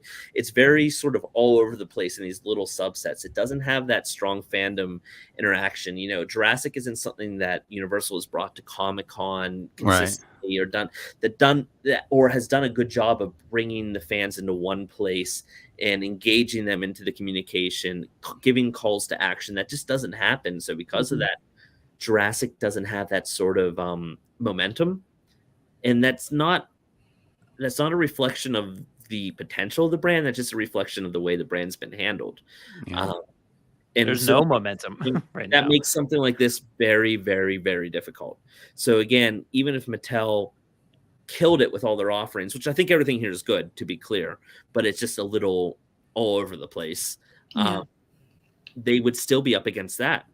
I mean, Universal hasn't posted about this on any of the official Jurassic World accounts, which is unfortunate. And maybe they're waiting. Maybe they are waiting. Maybe they're saying, okay, it's part of their strategy to then get like a second wave through those platforms. But it seems weird to me that Lex and the Goat is the last one. That's also a strange final goal. Like, why is that the last one? The Rex should be the last one, like, or something cool and big that makes people go, yes, click buy now or back now, like Lex, the Legacy Collection Lex with a different head and her purple hat on and a 99-cent goat figure with a removable leg, like, come on. They always do this too, like, I hate to rehash it, but I mean, like, when it comes to like their female figures, they always do this. Like, you want a Dominion Ellie? Okay, then you need to pay $100 to get this set of dinosaurs you already have. If you want to get like Lex, she was the last like main character to be from the first film to be in Legacy Collection. Yeah. And then even like the Claire figures, like they never did like a Jurassic World Claire, but they had a million Owen figures over and over and over and over and over again. So it's like I don't know. I don't know if they're relying on, like, I would almost say they're relying on outdated market data, but this is like a crowdfund. It's like it's its own unique thing, and they're still doing it. So it's like very, unfortunate. Yeah. It shows that Jurassic hasn't done a crowdfund before, because this set is a little like throwing darts at the board and seeing what it lands on. Yeah. What I think would have been cool if they would have had like maybe preemptively announced a strategy and said, okay, we're going to have a series of crowdfunds. Maybe the first one gets you a gate and a couple of fences. The second one gets you the 2 explorers and then the T-Rex padded gates. The next one gets you like the entrance to the command compound, like anything like that, like a strategy that, and with tiers, you could add on extra little bits to each of those. Like, would have been a pretty neat thing to do. Just I wonder if that would have gotten people more excited, like thinking, oh, well, this is a long-term plan. If I get in on this first one, then I'll have opportunities later to get more of them and build up like Jurassic Park. Yeah. I always thought, like, I knew it was inevitable that they were going to do it, but I had in my mind, I was like, well, if they're going to come out with a crowdfund, then it's going to be like the Rotunda playset, right? Half moon shaped playset, and then all the unlocked tiers are like T-Rex skeleton, and then whatever that the Sauropod is in there when the Raptors and the Rex are fighting at the end, and then unlocks are like park workers or Joffrey or Alejandro, and like things like that, like scaffolding or whatever, like something to like build this like little diorama that the Hammond Collection Rex could fit into, and then you could put all your people in there, and you could build it up to make that final scene, and the banner and all that kind of stuff. That's what I thought in my mind. I was like, that's what they're going to do. They're going to come out with, they're going to come out swinging with it. And it's going to be this amazing epic thing that it's going to fund immediately within like the first, 24 hours. But then it's like, okay. So we're getting Legacy Collection, Lex and Tim again with different heads and dirt deco and a goat. Yeah. Tim with Super Saiyan hair. Yeah, right. I mean, no, it looks good. It looks Totally. good. I like it. Yeah. But they didn't, like, his hands. He can't hold the fence line right. He's like this. No. Where is it at? Hang on. Yeah, I see it here. It's because they didn't articulate his wrists. All they needed to do was put joints on his wrists, and he would be able to do it. So look.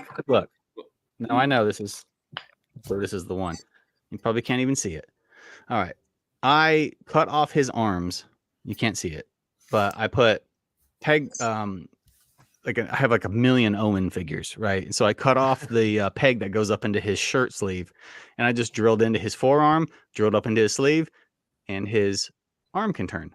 So when he holds the fence, and you can't see it on camera because it's blasting it out, but I can twist his arms now. So when I put him on the fence line, he can actually hold the fence line right and not be like this. He'll be like that. And I mean, he's a tiny guy. Maybe they could figure out tooling wise how to give him arm articulation. I don't know if they like bump him up a little bit, make him a little bit bigger to do it, but I mean, it could be done. Come on. I don't know. I think, and it comes from me just doing like photography and stuff, is like thinking about posing when the kids are just stiff armed the whole entire time. It's difficult to get them to work right. But I added articulation to Lex's arms. Hers can move now. Right? You probably can't even see that, but hers can move. Oh, check that out. Yeah. And the elbow. And what I used is there's a company called Joy Toy. They make these like super expensive 1/18 scale figures, but the female figures are very dainty and tiny, but they send you, when you buy one of them, you get a baggie full of extra joints in case one of them breaks, you can replace it. And so I just took a wrist joint out of one of the females and put it in her elbow, and she has elbow articulation, and it can rotate around and everything like that. Yeah. So, I mean, yeah, there's a break in the arm, but it's not that noticeable because the joint is so small. Now, Joy Toy uses very brittle plastic. Like if you move it or look at it wrong, it snaps. But I figure like a softer plastic would work better, or something like that. Or even if you upscale her just a hair, you would have more bulk on the body to be able to add that to it and make it better, not just like the same kitchen set that we already bought, And so I don't know, whatever. Mm-hmm. Whatever. Joy Toy. Joy Toy. Yeah, the whole thing is interesting. It's a great set, especially if it's fully funded. It is a great set. Everything looks really good. I love that the fences have the electronics. I love that the fences are there. I love the signs. There's so many things that this is doing right. But I think as a first-time crowdfund, it's a bit complicated, a bit confusing, and a bit steep at its basis, at its most basic level. Yeah. And that's a challenge. I think they needed something that people would immediately jump onto. So again, I feel like if they could have got those gates out for 179 to 200, I think we'd be in a very different position. Yeah. We'll see. I mean, at the end of the day, like if you're kind of hesitating because you're not sure if you're going to get all those tiers, I mean, it doesn't hurt to back it, it helps to back it. And if it funds, okay, then, you get charged at the point in which it's funded. If it doesn't, then nothing to lose. Also, if only 5,000 people back this, I'm not endorsing this, but you do realize that you're going to go, damn, I want that. And it's going to be like $700 on eBay. 2,000, dude. 2,000. Realistic. I'm not going to say you need to do that, but I'm just saying there will be a sense of FOMO with that. Absolutely. Yeah. And there's a good chance it will be funded. So if you think that you're going to experience FOMO and can afford it, just jump in on it. If more people do that, I think we have a better chance of meeting the stretch goals. That's only if you can afford it. If you can't afford it, then that's fine. If it's just the gates and the fine. But yeah, if it's just the gates and the Explorer, then $250 is a big chunk of change for that. Yeah, because it was funny because today we went to the sports store Academy to buy some new hiking boots and running shoes, and they had a rack of kayaks out front, and they were $250 each for this giant kayak. And I looked at it and I was like, $250? I was like, for all that plastic, that's not that bad. And then I thought, I was like, the freaking Mattel crowdfund is $250 for this 20-inch set of gates, and I was like, there's more plastic in this kayak. And I was like, okay, yeah.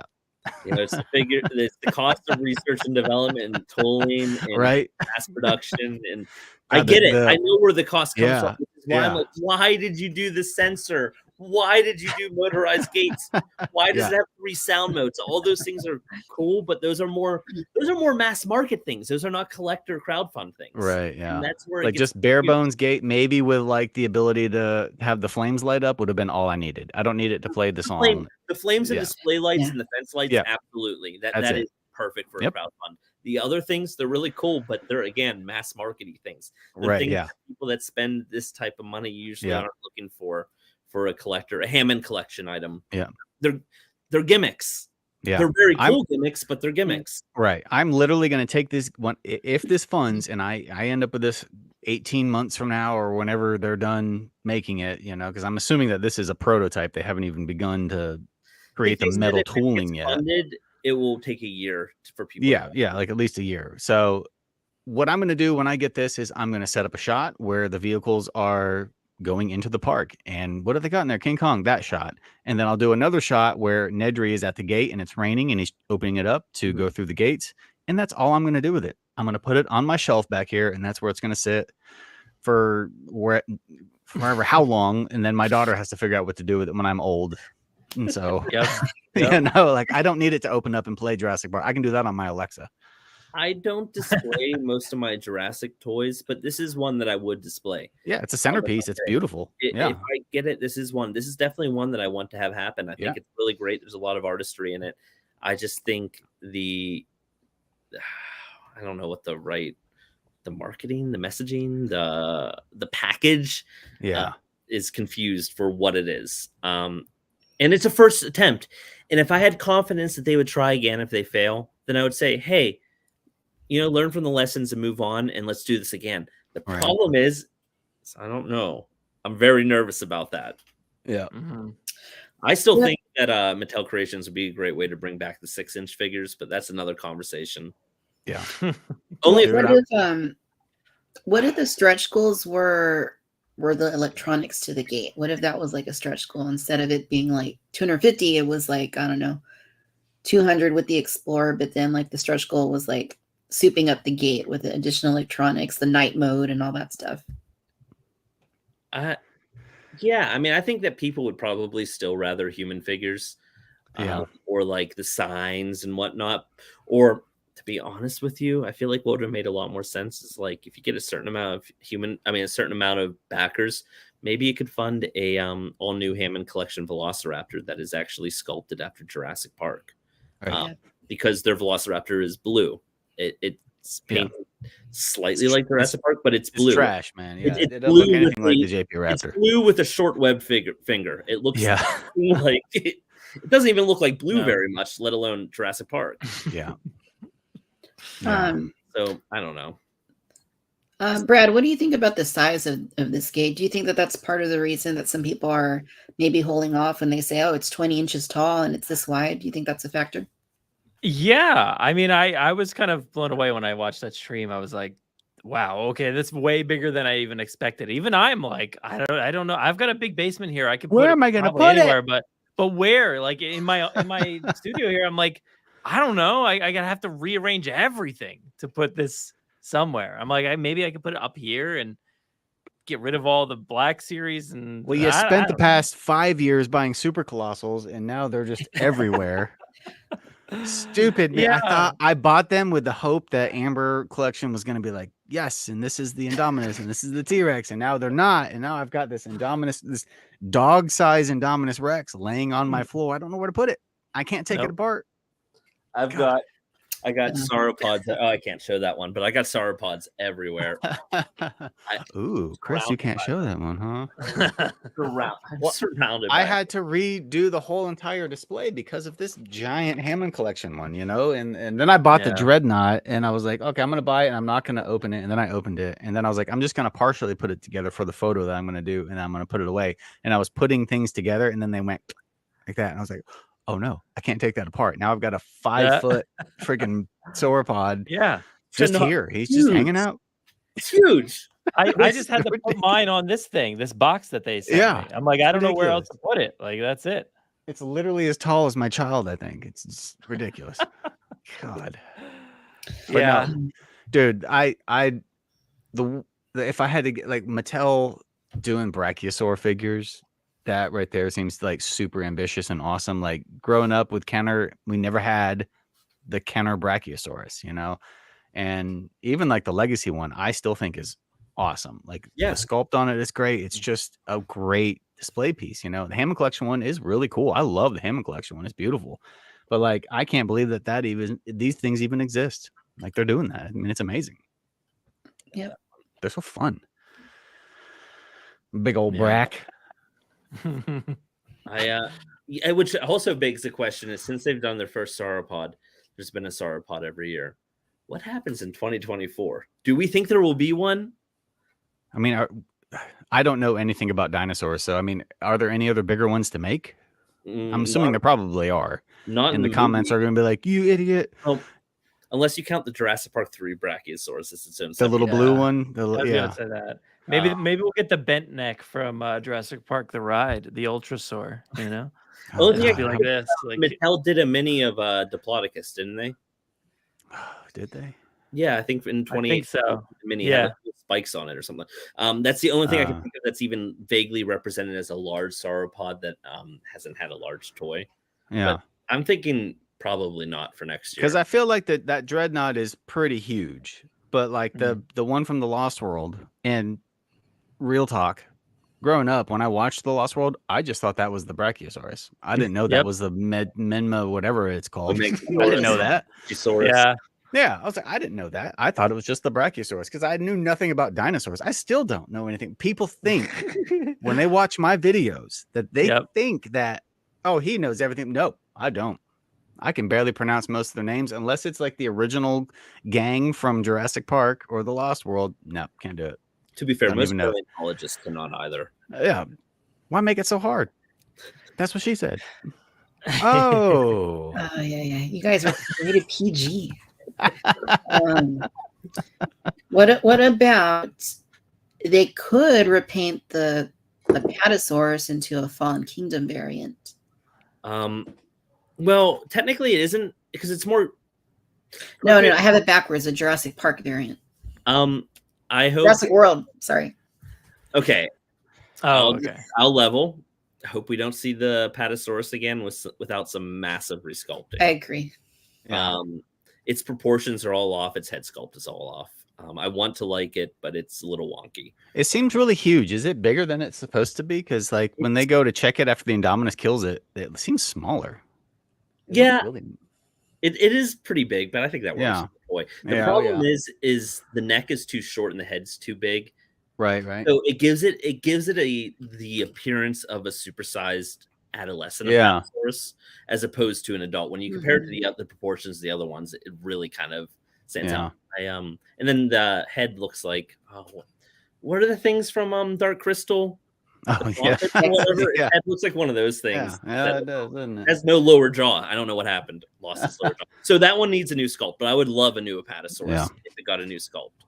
Hammond Collection, Apatosaurus coming in hot. No, stop. It gives you an Alamosaurus.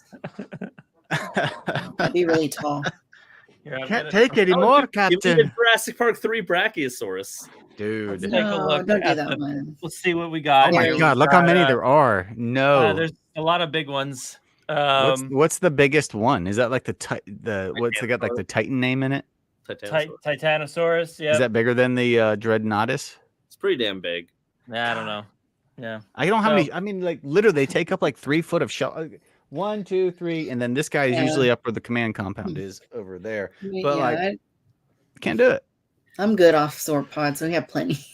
Like the Hammond Collection one is like the definitive Brachiosaurus for me now, but like now I'm stuck with the Legacy one.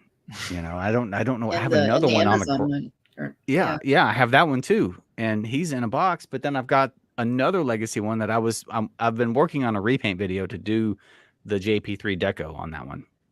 Filming the Brachiosaurus is really difficult to do because it's like, and here's how you paint this, you know, whatever. And it's like you can't get everything into one shot, and I had to like wide zoom out, like I had to come out to do most of it. Yeah, and it's like my arms look like this when I'm doing it the whole time. It's so difficult. And I've got most of it filmed, and I'm still working on the rest of it, but I started that back in like April.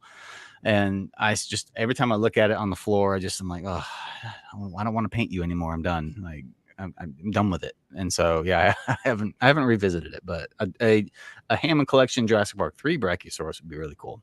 It would. And I would probably buy that. They look wonky in the movie, but I think they would make a really good toy. Oh yeah, definitely. There's that red head that they have. Yeah, it's really cool looking at crest. The detail would really pop, and I think they would look really, really cool as a toy. Brad says, No. Hate it.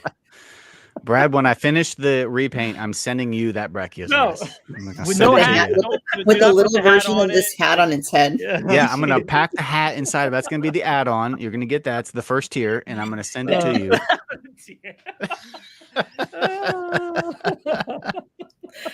You know what I want to see super colossals of? Smaller dinosaurs. So you get compies. Why is there not a super colossal compy? Super That'd be colossal cool. baby blue, super colossal beta. Yeah. Yeah. Guys. Pumpy. Yeah, Right? dude. Pumpy, yes. That would have sold like hotcakes when the Oh my God, Camp yeah. Cretaceous was out. I don't know why they didn't do that. Yeah. That would have been cool. I would still buy it. I'd still buy either Yeah. of those. Colossal Nick Van Owen. Super colossal Nick Van Owen. Am I hearing an ad coming on for a new super colossal? Oh, I don't know. You know, unfortunately, that super colossal Owen Grady never made it to market. So, Oh no! Oh my God! Thank no, goodness. I don't want to raise hopes for things that aren't going to happen. It's a shame. Owen with hat. Just want a Chris Pratt in your collection room, just a life-size 1/1. Yeah, just standing there looking at him Like really stiff with his Andy Dwyer face. God. Oh God. Open his Lower jaw, it. put little Lower miniature it. dinosaurs in them. Open his belly, retrieve them. Feel like it's an He operation. can eat the minis. God. What about a super colossal Peter Ludlow? Yes. With removable dino damaged leg. T-Rex. Whatever the hell, the way that his voice cracks when he says that. Wait, Wait. That guy. give me 30 seconds. Wait. Good character. Dude, give me a Hammond Collection Peter Ludlow figure with his suit. Oh man, that was sharp. And then you could retool it, or you could just repaint it and then offer a single carded Donald Gennaro with his suit on, like he is at the Ember Mines. Yes. Actually, give me a super colossal. I want shorts. You want shorty shorts, Donald Gennaro? Yeah, I like the shorts.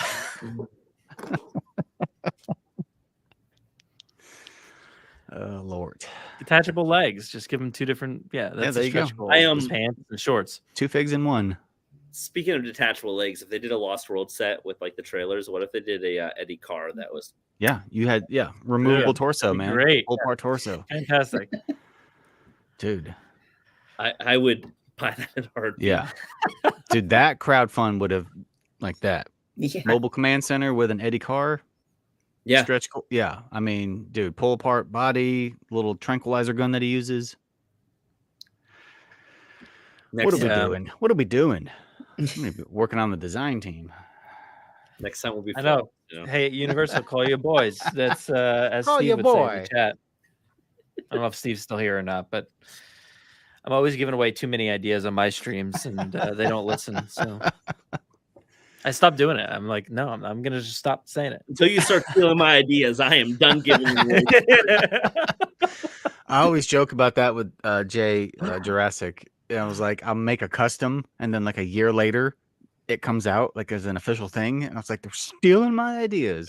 I did Nedry, and I did Nedry, and I built my own. I made my own East Dock sign, and then did the Dilophosaurus with like the JP deco on it and everything like that.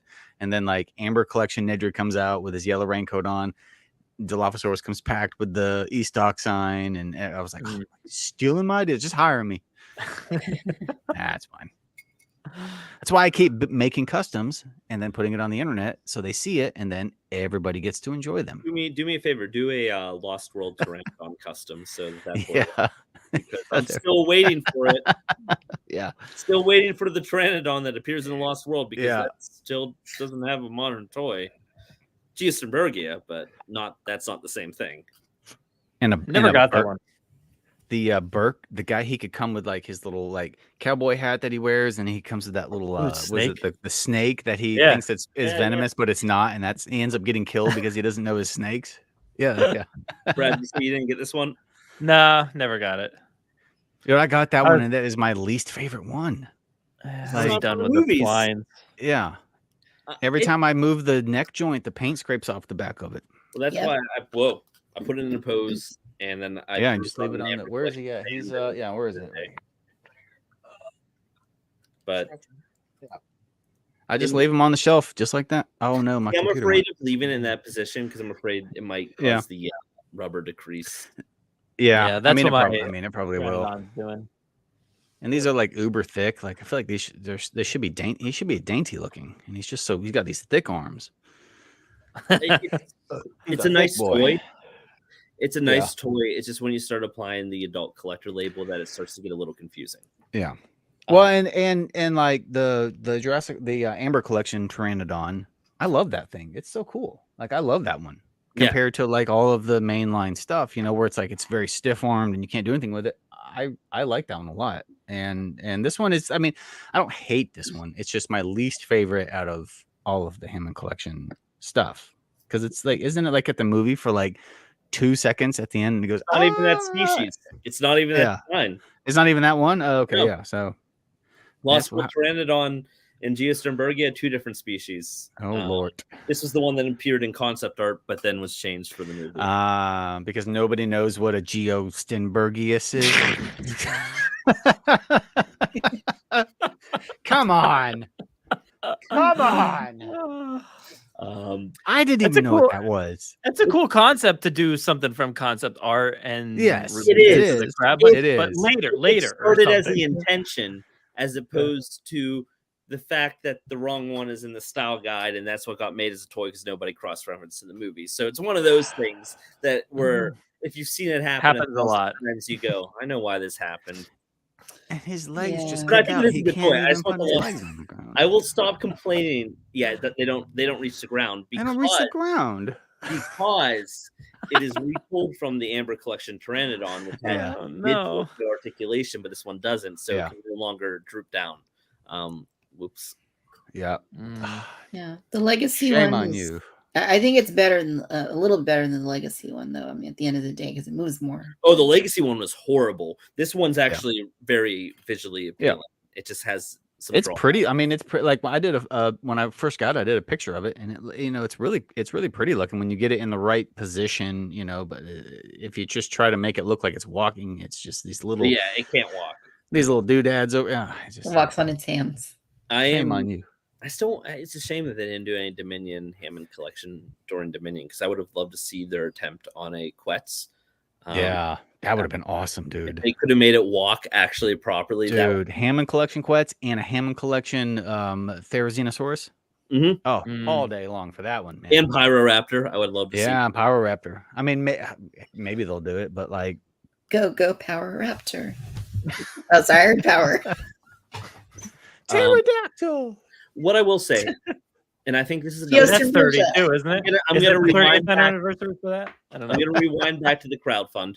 One of the other difficulties that the crowdfund is happening is one of the difficulties that I believe the crowdfund has been experiencing is the fact that a lot of adult collectors actually haven't jumped in on Jurassic. And the reason being is, while I like the Hammond collection, I don't necessarily think that it embodies what most people consider an adult collector line when you compare it to other lines out there. Yeah. I think that 2 things need to really happen with the Hammond collection. I think the sculpt detail and accuracy needs to be upped. And by detail, I just mean the sharpness of the detail, so the depth of it, so that it reads a little bit more. That necessarily, maybe it's not the most accurate, but it reads as a toy at its size. Mm-hmm. And then the accuracy, it needs to make sure that, the Ankylosaurus tail club is right. So when it's a Jurassic Park 3 Ankylosaurus, the tail club is not a Jurassic World Ankylosaurus and whatnot. The other thing being is the paint methods. Is while the Hammond collection does have very visually appealing paint, it is the same type of paint that you see on the core line, just more of it. And it's a little bit more premium, but it's not what you see when you go to the Black Series and what you see from NECA and whatnot. And I think they need to go to more organic and more premium finishings, which means not doing the deco stamping where you can tell a stamp came in and put a very clean pattern. Yeah. It's more organic, a little less I don't know, a little less sharp.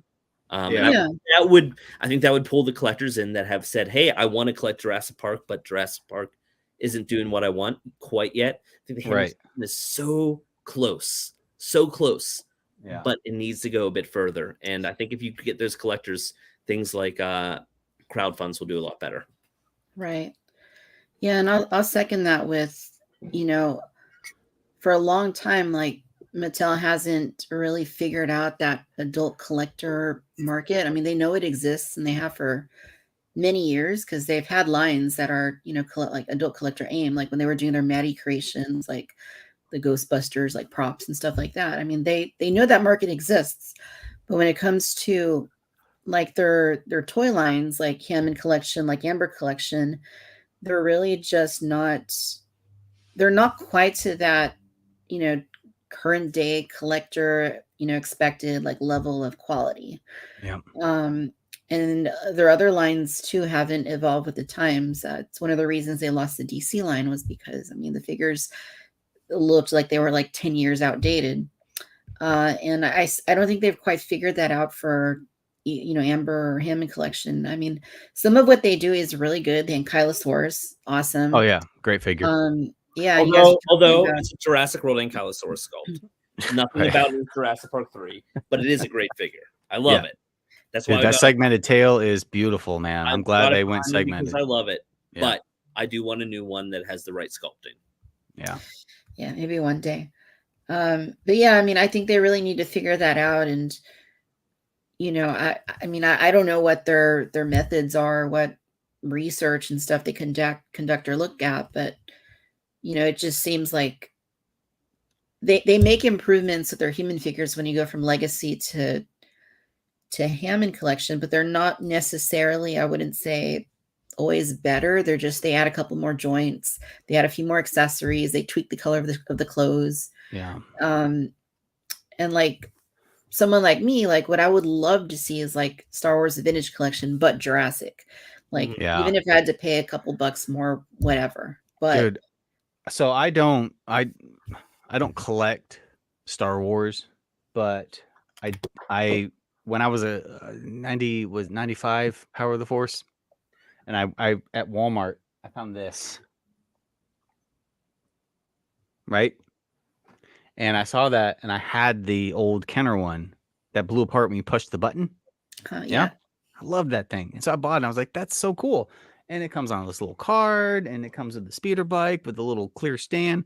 Like, it's so fun, and it was on clearance, like 32 or something like that. And so I bought it, and I was like, because it's just awesome. I like that. I don't collect Star Wars, like I just don't. I'm G.I. Joe, Ninja Turtles, stuff like that. But I saw that because it's like it looked exactly like the one that I had when I was a kid, but like more articulation and even better detail on it. Yeah, it doesn't blow apart, but like I don't need it to blow apart. It just looks great, the way it is. And it's like Hammond Collection Grant.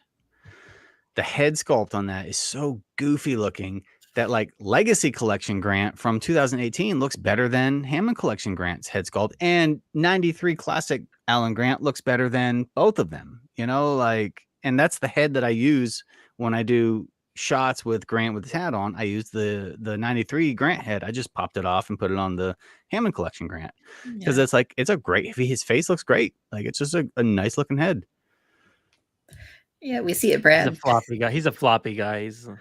Has everyone oh dude, we got floppy Grant going on. So both of your shirts are colored from the sleeves, right?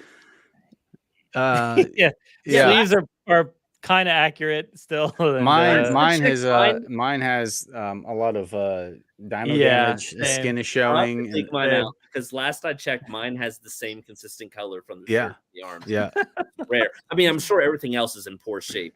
Like I probably chewed on his hat or something, but but it's weird that it's like just him though, because the other ones are fine. Everybody else is good. I'm so curious what it was that caused. It's our child oils that we have on our hands, and we're touching him all the time. White shirt Grant kind of fared the same way, I guess. Oh yeah, look at that. He's yellow shirt Grant now. I would love to know what it is that causes that.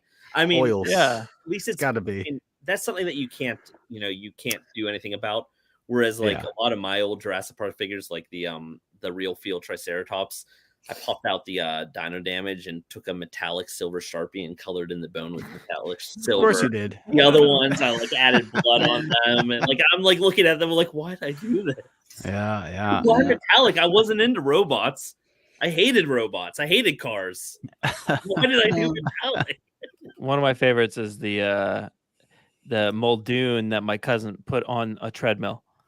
You see his head is like real messed up. Yeah. So it's like very it's flat and burnt.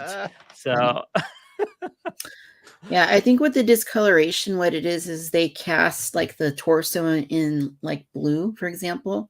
Yeah. But then the sleeves of the shirts are painted blue, so it doesn't age the same. Yeah, because the skin tone that they casted his arms in is, you can tell that's where they painted it blue, and so it's like these are still blue, but this is like green blue now. That kind of thing. He's like super pale too. Is yours? Yeah. Oh yeah. He's very pale. He has lost a lot of blood. He's not gonna make it. Oh, he'll make it. 60 years from, or another 30 years from now, he'll still be here. He'll still be here kicking it with me. Oh yeah. Oh yeah. The other thing I wanted to say about Hammond Collection is that, like, and this is the same thing we saw at the Amber Collection, is that the waves are just so weird. Like it's you don't know. Okay, so it's like a little dinosaur and a human, or two humans, but there's not like waves of it. It's just like, okay, this is what we're gonna do for this month. But there's not like. And I know by its nature, Jurassic is weird because, it's the dinosaurs, but it's also the people. Yeah. So it's kind of hard to just make like a whole line of just humans that they're sending out in waves, or just dinosaurs. But I don't think they've quite figured out the math for that quite yet. Like how Grant and JP3 female raptor 2-pack works perfect. Nedry Dilophosaurus, Muldoon Velociraptor, yeah, I like that. Pair them with the people, the dinosaurs that they encounter in the movie. I mean, it doesn't make any sense for you to release Jurassic Park Velociraptor with Ian Malcolm, since he never encounters it other than when he's at the feeding thing. Like Muldoon and Raptor makes more sense to pair those two together in a wave, because it's like instant playability for kids, or for adults. It's like, for our sanity, these two go together, like that kind of thing. As we know, there's some variation between the dinosaurs in the films as they appear. So it's a great way to explore a slightly alternate deco, whether or not it's the way that people interpreted them with the lighting, or CG versus animatronic, or whatever. I think there's a lot of ways that if they wanted to do a standalone Jurassic Park Velociraptor, but then pack it in with Muldoon and whatnot, I think there are a lot of ways that you can do that without receiving the same Velociraptor twice, but also without it being just an entirely made up deco. I think I think that if you do it right, the collector market will receive it, because the adult collector market, we see that with every other brand. I mean, Jurassic is like the number one selling toy brand out there right now, at least with film franchises. So it just there is a collector market that just goes, yeah, you're getting there, but you're not quite there. And it's time to get them. It's time to get them. And everyone that you have already, they're going to be right there with you. Just take it a bit further. Get that accuracy a little closer. Get those decos to be a little bit more what you expect from this type of collector level toys. Yeah. And for the love of God, bring back 6-inch on Mattel Creations. But don't make it look like the Amber Collection. Make it look like the other type of 6-inch collectibles out there. I want it to look like it jumped right off the screen into my hand. And I brought this over because I casually collect this, but it's one of my favorite movies, is the NECA Ninja Turtle movies. I love that movie. Look at the so good. Look at the muscle detail. Yeah. It looks like it jumped right off the screen. He's so cool looking. All the turtles, all the characters. I mean, NECA's joints are kind of weird when it comes to like Casey Jones. His legs look kind of funky with the sweatpants, but the turtles is really the main focus for me. It looks like it jumped right off the screen. He looks like that puppet suit that the dude was wearing.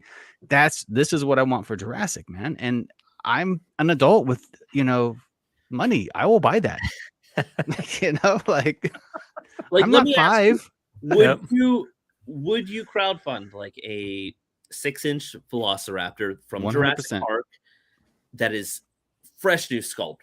Accurate to Jurassic Park, really good deco, for Yep. like 60 to 70 or something like that. Sure. Yeah. I Yeah. would, because I've stopped buying all the mainline stuff, because it's like I'll pick it up here and there if I think that I can do a repaint video of it, and that's the only reason I buy it. And, you know, like I bought that that new Indominus Rex, the camouflage one, right? Yeah, it's Because that's a lot better than the last one. it looks beautiful. It's a great figure. Yeah. I just wish that it was Hammond collection, you know, and we'd be good to go.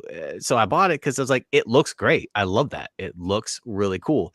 Great proportions, fun action feature. I get it, like the camouflage lights, and I don't like lights and sounds, but it works for that. It looks so cool. It's so bright. It's actually really it's I would have killed for that as a kid, for one thing. The inserted molded teeth and everything like that, they're not painting them anymore. That's the new standard. That's where you go. It's like the Irritator, the Hammond Collection Irritator is such an awesome figure. They did a great job on that. Like the inserted molded teeth, the proportionate feet. It looks great from every angle when you're taking pictures of it.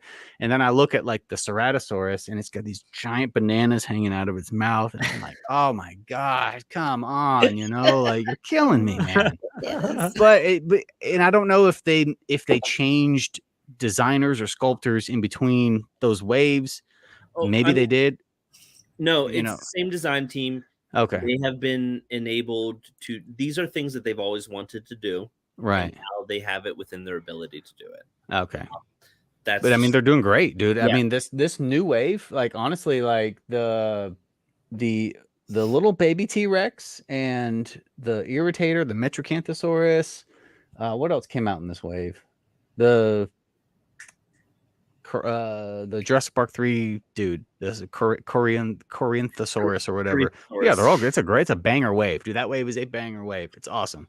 Yeah. The Stegosaurus is good, but like, and then I think logically, if I'm going to be doing a photo shoot, that the legacy Stegosaurus that came with Sarah Harding in the box, that's a really nice looking Stegosaurus. That's baby. the best one. Yeah. Yeah. The Hammond Collection one is like, I don't need a super articulated baby Stegosaurus, because in the movie it just stood there and it did baby Stegosaurus stuff. You know, like that's all it did. I don't need for it to have 36 points of articulation. It's not doing cool stuff. It's just standing there in front of the ferns while she takes a picture of it, you know? So it's like certain animals I'm okay with having limited articulation, you know?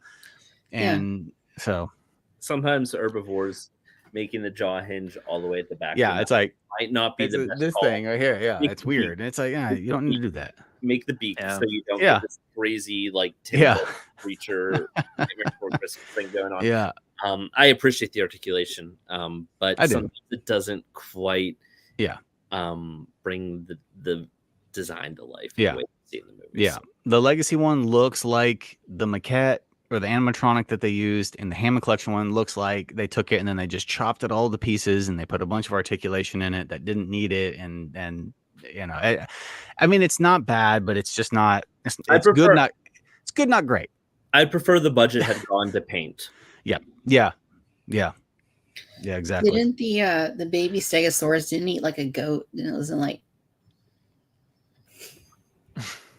He ate a goat. Yeah, You ate the goat? lamb chops. Chris, your Ankylosaurus looks like got visited by the Indominus. Oh yeah, I had an accident while we were talking. I need to find. The tail went flying. I'm sure I can get it back in there, but I truly do not know where it went. I'm. It's a big hunk of plastic. You lost it? The amount of toys that are It's like I am on the set of Beyond the Gates, which is just toys everywhere. Toys everywhere. Oh, dude, that guy. Mattel just released 4 packs of those dudes on Mattel Creations, and I'll buy. You know what would all have been of great them. with the Gates is the pink shirt workers. Yes. yeah. Pink shirt worker. No, even better would have been an accurate Jurassic Park Jeep, diecast, deco, all that, pink shirt worker. But yeah, pink shirt workers, man, for unlocks all day long. Yeah. But even like he's a troop builder. I mean, he's the stormtrooper of Jurassic Park with the hard hat guys too as well. Yeah. You know, it's like just release packs of those guys, 2 packs, and Yeah. give them alternative skin colors. So you can have, you know, African American pink shirt worker, white pink shirt worker, female pink shirt worker, or something like that. Where you can put your own face on it. Exactly. Just make packs of those. Pink shirt workers, hard hat workers, and packs of compies. We'll buy them up. We will do that. Yeah. Compies sold like we used to buy little green army men. And I've said this from the beginning. I've got a crate of them from opening billions of Legacy Collection figures, but little crates, InGen crates, and they come with compies, just little green plastic compies that people can buy, like the blind bags. 2 shout outs, not Mattel, not the same scale, but 2 shout outs. For one thing, have you seen the Dino Dream compies that are coming out? Yes. And the Raptor. Yeah. Really, really great stuff. Shout out to Yaroslav who did the packaging art. Oh, yes, his package art is amazing. And God, that guy is phenomenal, dude. Can't wait for the rest of his art to be shown off. And also another compy shout out, Toy Monster Captives. Yeah, their compy's awesome, dude. Yeah, hands down, awesome. I have one because I was searching because I want an army of those, because like the legacy ones that came with the humans are cool, but like they're just so cool. Look, like they're awesome. Like just make big bags of those, like just bags of them, and I'll buy them all. You know, like that's what I want. You know, that compy is genuinely perfect. Yeah. It would be great to include with like a compy like that would be great to include with the Mattel figures. Also, just back to hatchlings. I'm glad that JP93 started to dive into that, but instead of maybe for Hammond collection, 5 different hands and a different head. Yeah, I mean, if they do a Hammond collection Lost World line, I feel like every human needs to come with a compy, because it's like as you buy more, then you build your compy army up. They kill a dude, and there's hundreds of them. You know, like I need lots of those. You know, pack a compy in. I'm still waiting for the back to the super colossal. Yeah, genuinely, I think most people would buy it. Everyone wants a life-size dinosaur. So. Oh yeah. Oh, and the super colossals, like when I'm down here working and doing stuff, I'll put it at the top of the stairs because my dogs won't come near it because they think it's like a predator or something like that. So I'll put the Indominus at the top of the stairs, and it keeps them from coming down here and like wrestling and knocking all my stuff. I have 2 giant German Shepherds, and they just are in a constant state of battling each other all the time. So yeah, I'll put the Indominus at the top of the stairs. Here's a question. Any other 93 classics you would like to see?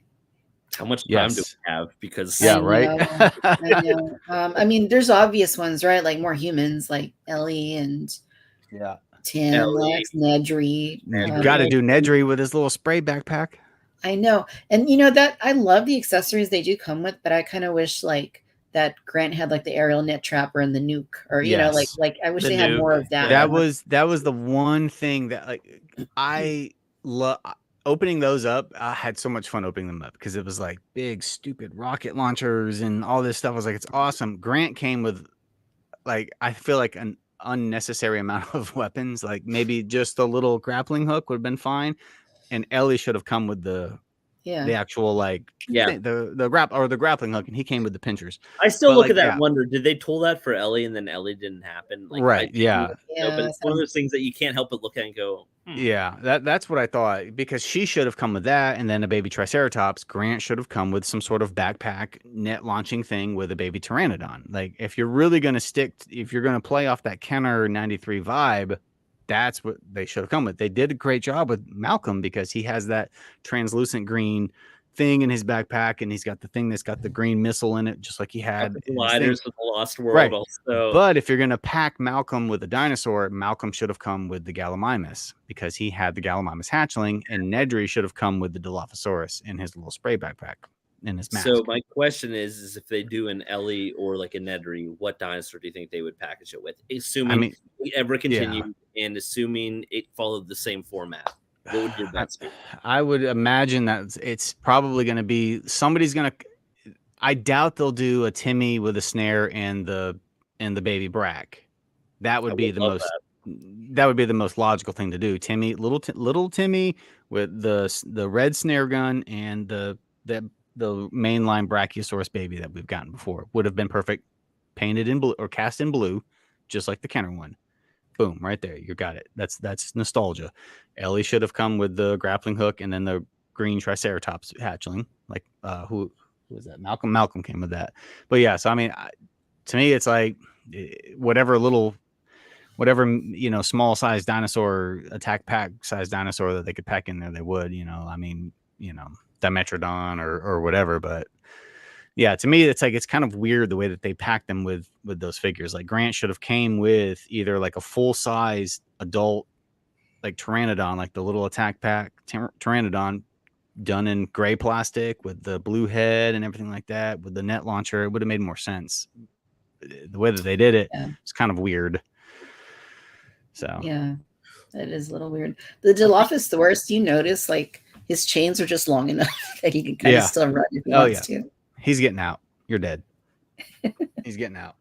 Have that around me. But I do appreciate the Kenner Deco on the Gallimimus as well as the capture gear. They did a great job with that. I mean, that is so cool that they did that. Somebody did some type of homework and did that. If they had just gone a different direction and then did Pteranodon with Grant with a net launching backpack, that would have been, chef's kiss. Like that would have been perfect, because then you're actually hearkening back to the old 93 Kenner days. So, I mean, I don't know why they didn't. If they can't, I don't know. So, but if I had to bet, I think if we had humans come back in the same packaging format, I think the two next dinosaurs we would definitely see packed with humans would be either an adult Velociraptor, which we did not get, which is actually very surprising, and a Dimetrodon. I feel like those would be the two obvious ones. So maybe Ellie and Nedry, Dimetrodon, Velociraptor, something along those lines. But they got to do that Dimetrodon with green and yellow. Like it's gotta be green with the yellow deco on the spots. I'd argue it even needs to be a whole new sculpt, because not that their sculpts aren't good. It's just that one's such a unique sculpt that they would need to do that one. Yeah. I think a young T-Rex would be awesome. Oh yeah. Young T-Rex, Utah Raptor. Yeah. I want the Dino Tracker. Like we were talking about world building before. Like I want to see those guys. Like T-Rex Hartman Harrison. Oh yeah. Jaws Jackson. I want to see the Coelophysis. Yeah. Those are some of my favorite toys. I still have. They haven't even done those yet, have they? Like in the main line, they haven't done Coelophysis, have they? I don't think so. I feel like there was an attack pack. Let me look. I don't remember. With like bendy rubberneck. No, they have not done Coelophysis yet. The bending necks. Yeah, so dude. Funny. Oh, and if they did a Demon Carnotaurus, would that's print money, dude. Also, people want that. Jurassic World Dominion / End of Fallen Kingdom. Yeah. Carnotaurus is literally basically like a realistic interpretation of Demon Colors. I can't believe they haven't done that yet. Considering they came out with the Carnotaurus this year for battle damage, I cannot believe they didn't just sort of call it out, but just do the demon colors and say, we'll get nostalgia and we'll get fans of the new movies. I don't know. Hotcakes, man. Kids are buying it. Adults are buying it. It just looks cool. So even if you don't know the movies and don't know like the nostalgia, I think you still look at it and go, damn, that looks cool. Yeah. Right. Because a lot of what they do is just like brown and light brown and some beige. Orange. Orange. Yeah. Like yam orange. Oh man. I want that ATV that was Jungle Runner. Oh yeah, the little four-wheeler they had. Four-wheeler and the motorcycle with the skull, like the bones on it. Like that was the best. If it came back, if 93 Classic came, do you think they would do Jungle Colors, Bush Devil Tracker sort of inspired? Oh, I love it. Dude, the fact that they did for the 93, man, whoever was a part of doing that, what the hell is it called? The yellow and the purple Track and Explore vehicle set. Track it, dude. I mean, somebody reached deep into the system, and they did that. That's beautiful. Now do a Jeep with the Jeep colors from the unreleased. I can share a really fun story, and I can't share the art at this time. Hopefully, eventually I can. But the Scutosaurus that Mattel sculpted, originally not for the 93 Classic, but that Scutosaurus, fun story about it. It is based off of the concept art for the Kenner Scutosaurus, as opposed to nice. It's the concept art for the Kenner Scutosaurus looks very very, very close to Mattel's. It's beautiful. Yeah, that Um, pack is that's a banger right there, dude. I mean, Yeah. the way that they reached down deep into the unreleased vehicle, and that's what they went with instead of just doing some generic thing. That's cool. I mean, I appreciate that a lot. Whoever did that. I'm probably gonna butcher this name, but what if they did the Estimasuchus? What is it? Oh yeah. That What was creature is weird looking that? thing. Was that the hold one on. that has the bone thing on the side of its head? Yeah, the little And it antler. goes like that. Yeah. Yeah. And Scutosaurus it, the dino damage is it's on the back, right? He's all like gray and has like a blue cracks in his thing, right? Estemasuchus. Yeah. Estemasuchus, I think. You're asking the wrong guy how to pronounce that one. All right, I checked Yeah, that'd be awesome. I have to look at the spelling and check jptoys.com. The number one source for all your toy needs. JP Toys. Promo. As well as Collect Jurassic. That's going far back. Where's Tim at? I thought Tim was supposed to be here. He left us. Come on, Tim. He left us. Tim. That's pretty far back. jptoys.com. I think I joined that forum in 2006, and I think even then you might have been there already, Chris. I was there as a child. Dude, I've been going to that website for a long time. Oh yeah. Who runs it? Like, are they still around? Like, remember is it, when Dan ran it, and then Raptor Alpha took over. I think Raptor Alpha still runs it. Oh, okay. Yeah, I used to go to that page and like browse and like, oh, I had that. So that was like forum. It was hidden. Yeah, like what was it? When did Jurassic World come out? Was it 2015? Yeah. 2015. So 2015, and like I am not a fan of. I'm not a fan, but like I just like the new movies. They just don't do it for me. Like they're not my thing. Fair. But when Jurassic World came out, we went to go see it in the theaters, like opening day, and it was like awesome. And then that's kind of like what sparked like recollecting the old stuff that I had when I was a kid. And I was and I started thinking, I was like, I wonder if anybody else does that. And so I went onto YouTube and I found your channel, Victoria. You used to do Jurassic Park stuff all the time. Yeah. And I was like, she collects Jurassic Park stuff. I was like, adults do this. This is awesome. And so I started watching all of her like old school videos, right? And then I found the Jurassic Park podcast. And I started listening to the Jurassic Park podcast. And I was like, oh my God, these guys are like doing a podcast about Jurassic Park. Holy crap, like this is amazing. And then I started my Instagram page, and I was just, I started out because like I used to be a drummer, and that's what I used to do professionally, is play drums. And so I started doing that. But then I started realizing that there were other people on Instagram doing Jurassic stuff. And I was like, this is amazing. Like, and I watched Baptiste, all his videos on YouTube. Yeah.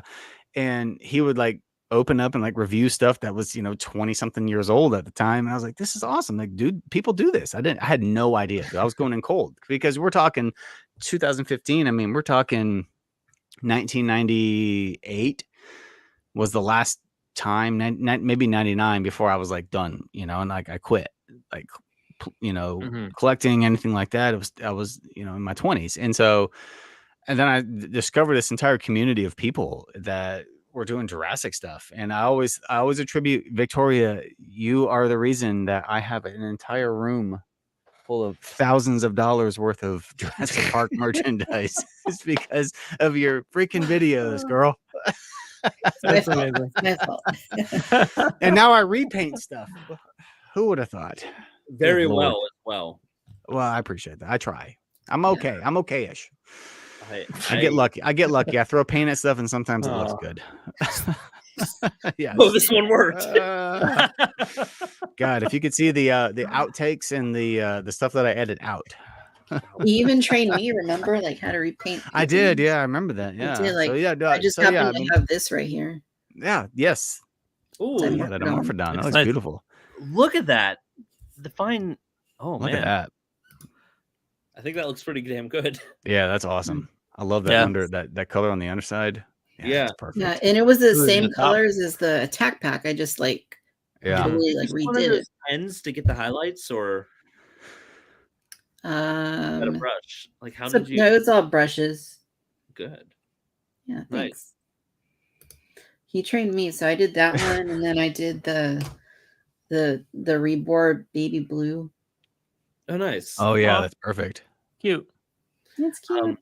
I've never painted a Jurassic Park figure, but back in the day, I used to do like Dungeons and Dragons and whatnot Yeah. figures, and I was actually pretty damn decent at it. But I haven't applied that to anything dinosaur wise for whatever reason. Well, when I started, it was like when I got onto Instagram and then I started you go down like this rabbit hole of like you find one thing and then you find something else and then you start searching, and there was this guy, he's not named this anymore because there's Jurassic repaints and then there's Jurassic _ repaints. And Jurassic repaints, like the first guy is Manuel or something like that. He was from South America or something like that. And that dude, he paints with like brush and watercolors, and he paints these things and they just look like they just right off the screen. Like they're just amazing looking. And I started following him and like looking at all the stuff that he was doing. And like, it was at sort of like the point in my career as a musician where I was getting burnt out from like playing drums and being on the road and stuff like that. And I was like, I need like an out. I need something I can do at home that is just not music, like for once. I just need something else. And so I was like, I wonder if I could paint like that. Like, I wonder if I could teach myself how to do that.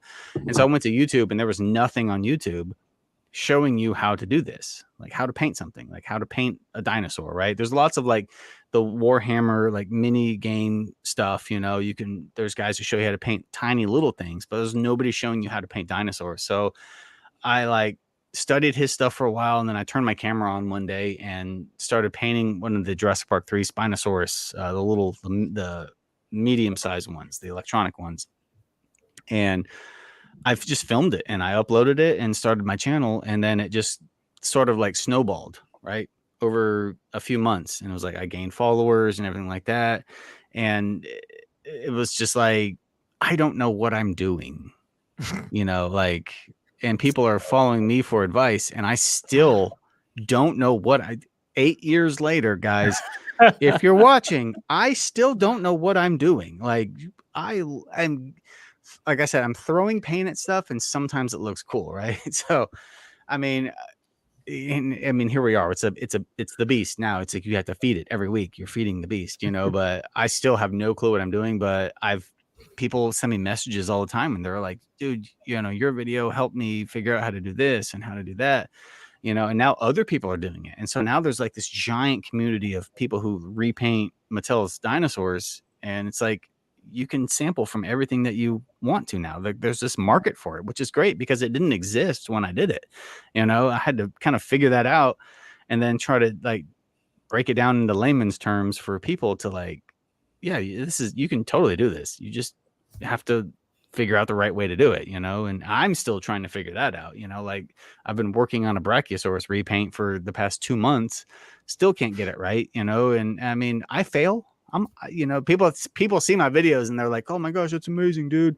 You don't realize how many times I screwed up in that video and had to repaint that thing, because I did something wrong, So I mean, but yeah, all of what I do now is because of Victoria and Baptiste, which he's not here, but yeah, you sparked that inspiration again with Jurassic being an inspiration to people. You inspired me to recollect all my stuff, and here I am in this room in my basement full of dinosaur toys. That's very sweet. And then it's come back to me too, Ted, because like I learned how to do this from like your vid. Like, yeah. I mean, painting is like, once you figure out like dry brushing and, washes and stuff like that, you like Mattel sculpts for the most part aren't bad. Like they're really good. It's just, they're just cast in a solid colored plastic, and for cost reasons, they, they do a little Stampin' Deco here and there, send it out. It's going to a 4-year-old, and that's all they care, but it's like, if you really take some time and you bring out all of that with some washes and some dry brushing and some airbrushing, you can really make stuff look amazing. I mean, it's not that hard to do, and people get intimidated when they see people who are like really, really good. I mean, there's guys out there who are just phenomenal painters, and they just make stuff look, and I look at it and I'm like, I hate you, throw my brushes and I'm done. Like, yeah, I can't do it. But it's like, no, I can probably do that if I just sit down and think, and figure out, okay, what thing needs to go here, and that's kind of like, I wanted to make my videos to the point where it's like somebody could watch it new to the channel, have never watched a video in my life, and they can just jump right into that video. It's like Stan Lee was like, he wants his comics to be, he doesn't, he wants somebody who's never read his comics before to read one comic, and then you immediately get it. You're hooked. You're into it. You're into that one comic. That's the kind of thing. You don't have to spend the past 10 years of your life reading these comics. I want everybody who comes to my channel to watch the video, and then boom, you're right in. Here it is. This is the easiest way to do it, for layman's terms, that kind of thing. But yeah, the reason I am what I am today is because of you. And, for that, I thank you. Oh, well, thank you. That's really kind, really sweet. And thank you for all your lessons in painting. Oh, yes. Oh, yeah. Yeah. Look at that guy. Come on, Mattel, get on it. Let's do it.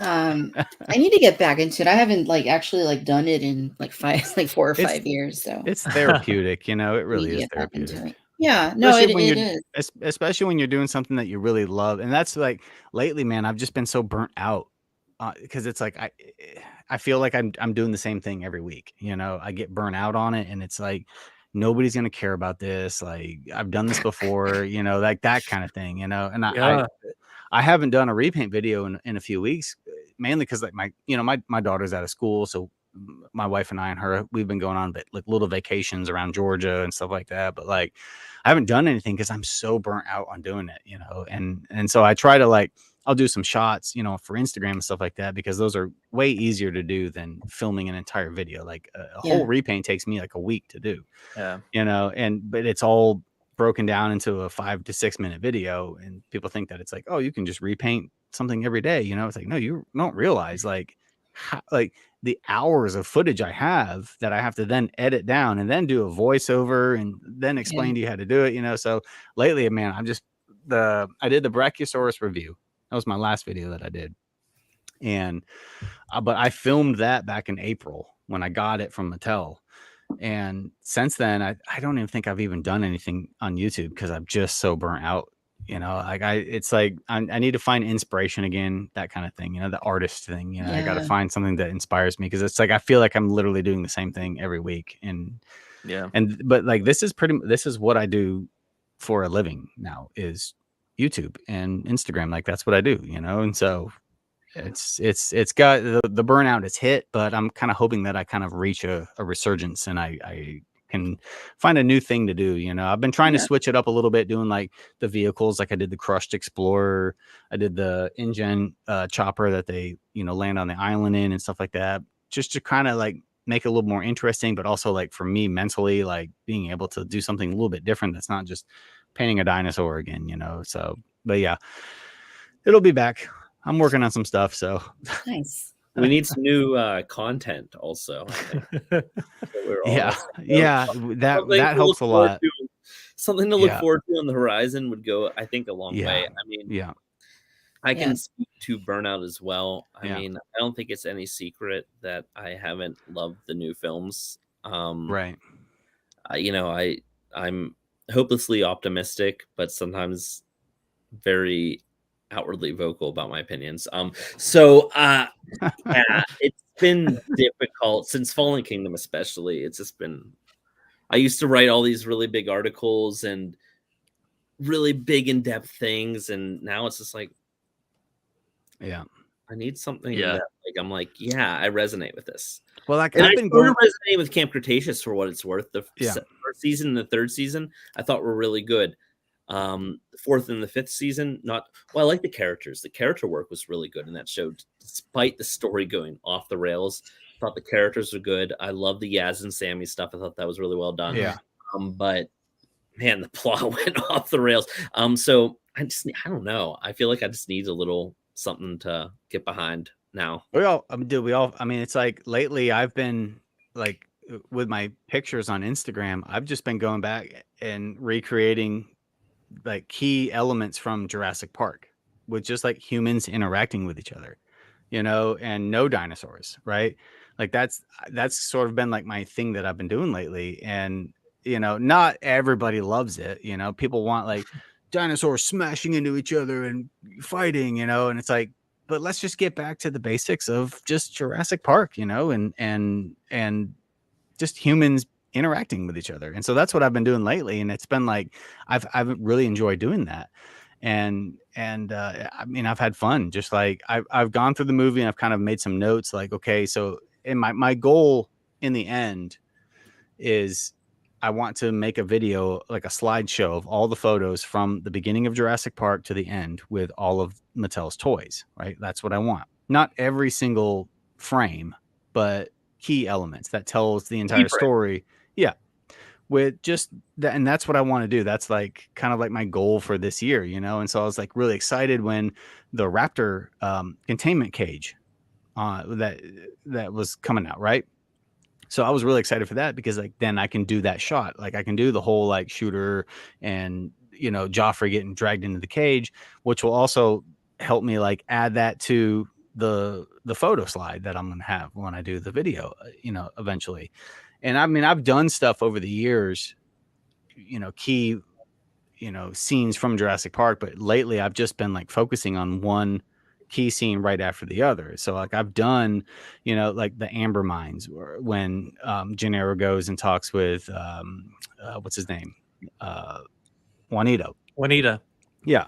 And so I did that one, and it's just humans just being humans together in a picture with toys, and I that's what I enjoy doing. Like lately, that's sort of been like my thing. I've just been having fun creating those specific scenes. Like tonight I posted one where it's just like they're approaching the Dilophosaurus paddock. You don't even see the Dilophosaurus. There's no dinosaurs in that scene. It's just the paddock sign and the two explorers, and it's like we're building up to the sick Triceratops, which is going to be the next one that I work on, and that kind of stuff. So that's what I've been doing lately and really having fun doing it and kind of taking like a mental break from the repainting, because it does become stressful, because it's like every morning I wake up and I'm like down in my shop and I'm like, okay, what am I going to repaint today? And I got to make sure that it's relevant and it's a current thing that's come out on shelves, because I want to make sure that everybody has access to this particular thing that I'm repainting in case they want to do that. So it's sort of like, that's where like the burnout came in, where it was just like, I'm so burnt out on doing it. It's like, I feel like I've done it before. I'm like repeating myself, so lately it's just been focusing on photography, man. It's just having fun taking pictures, and it's been great for mental health, Yeah. Yeah, and that's a great thing. Like everybody like does a different thing, and like really like I like everything, but like some people like they specialize more in certain things, and they add their own thing to the community. So that's really cool. I could not run a podcast like Brad Jost runs a podcast. He's the host with the most, baby. I couldn't do it. But there's a lot of burnout there too, because like Chris is saying, what is there to talk about now? Nothing. It's just like, and I don't. It's like we tend to focus on a lot of like recently like negative aspects, like kind of like we did here tonight. It's like, what's missing, what haven't we got, why do things look this way, why is something so expensive? So I feel like I've been trying to like stay away from that, but it's hard. It always comes back around. And you're like, I don't want to be negative. So yeah, the burnout feels real in that sense, because like you're like, I don't know. Why I try to avoid.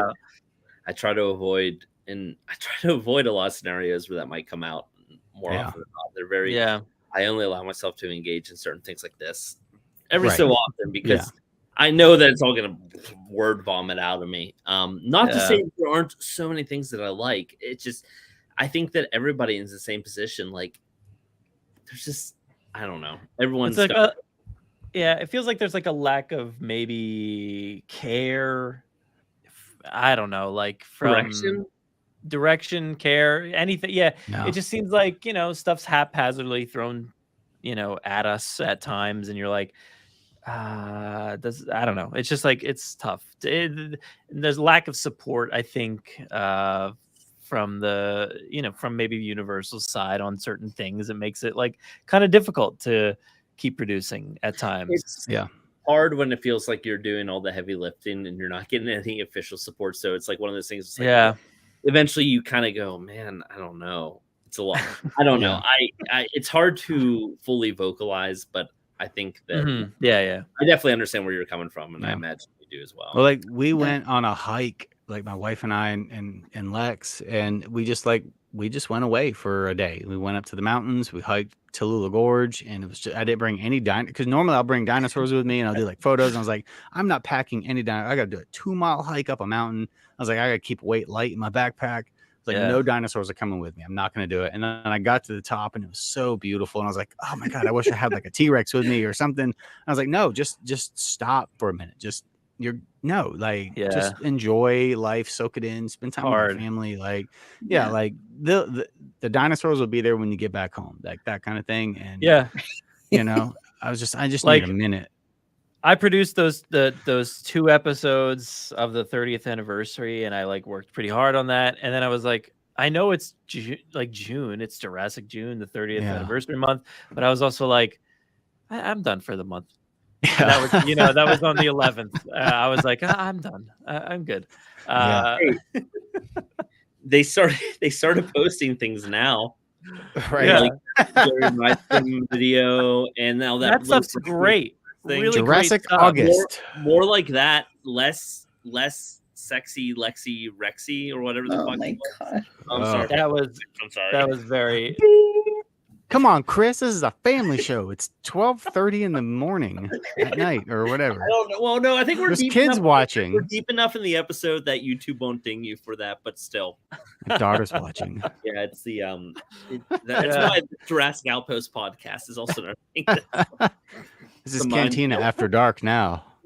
Yeah, after hours. Yeah. Well, that's I was, hey, listen. F-bombs were dropped during the Generation Jurassic panel, not by me. So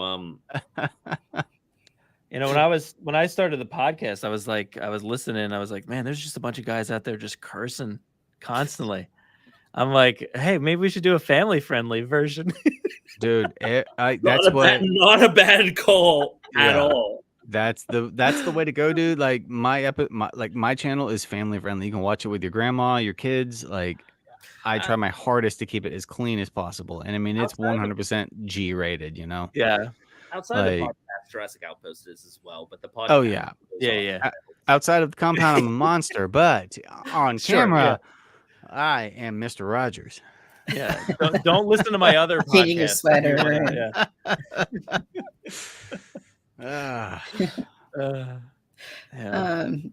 I've been burnt out for years, I think, on content. I don't have the energy. Like it gets hard, man. It just gets. It's like what I loved in this collection and everything that I loved about it. When it starts to feel like it's work, and I'm like, okay, I need to step back for a minute. I just need to this is fun. What's that fun? It's not. Right. I don't have like a schedule, and it shouldn't be like that. And I'm a workaholic, so it's like if I get focused on something, I'm on it, let's do it, and I'll be down in my shop because this is the collection room. You walk through that door, that's my shop where I do all the filming and painting and stuff like that. But I'll be down there for 8 hours, right? I won't talk to my wife, my daughter. I'm just down there filming. That's what I'm doing all day long, and I'm like, God. And my wife works from home. We're fortunate enough to she makes a great living. And so I'm able to focus my time on, Jurassic. That's what I do. I make content for YouTube and Instagram and stuff like that. And so, but it gets to the point where it's you don't even want to come down here and look at this stuff because it's this is just work. It's work. And I don't want it to be like that. I want it to be fun. And so that's why I've kind of taken a few weeks off from repainting and just kind of reset. Let's figure out what we're going to do. Let's focus on some stuff that, is fun and that you enjoy doing and that you're not just oh my God, I've got to paint this dinosaur again this week, and so, but it's a struggle, man. I found with the toys, it's you end up going to the store, picking up so many or having them shipped to your house. And then I have a massive pile of them. And then I never open them because it's too, I'm like, where are you going to put them? Where are you going to put them? Where are you going to put them? Where am I going to put them? But also, you have to film something in order to open it. So then I'm like, I don't have time to film right now. So then I just get a massive pile, and I'm like, I'm too it's too much. So I sometimes I'll just like open everything all at once, and I'm like, Yeah. if that's the video, that's the video, or whatever, or don't film a video. Sometimes that feels nice too, to open something without a camera.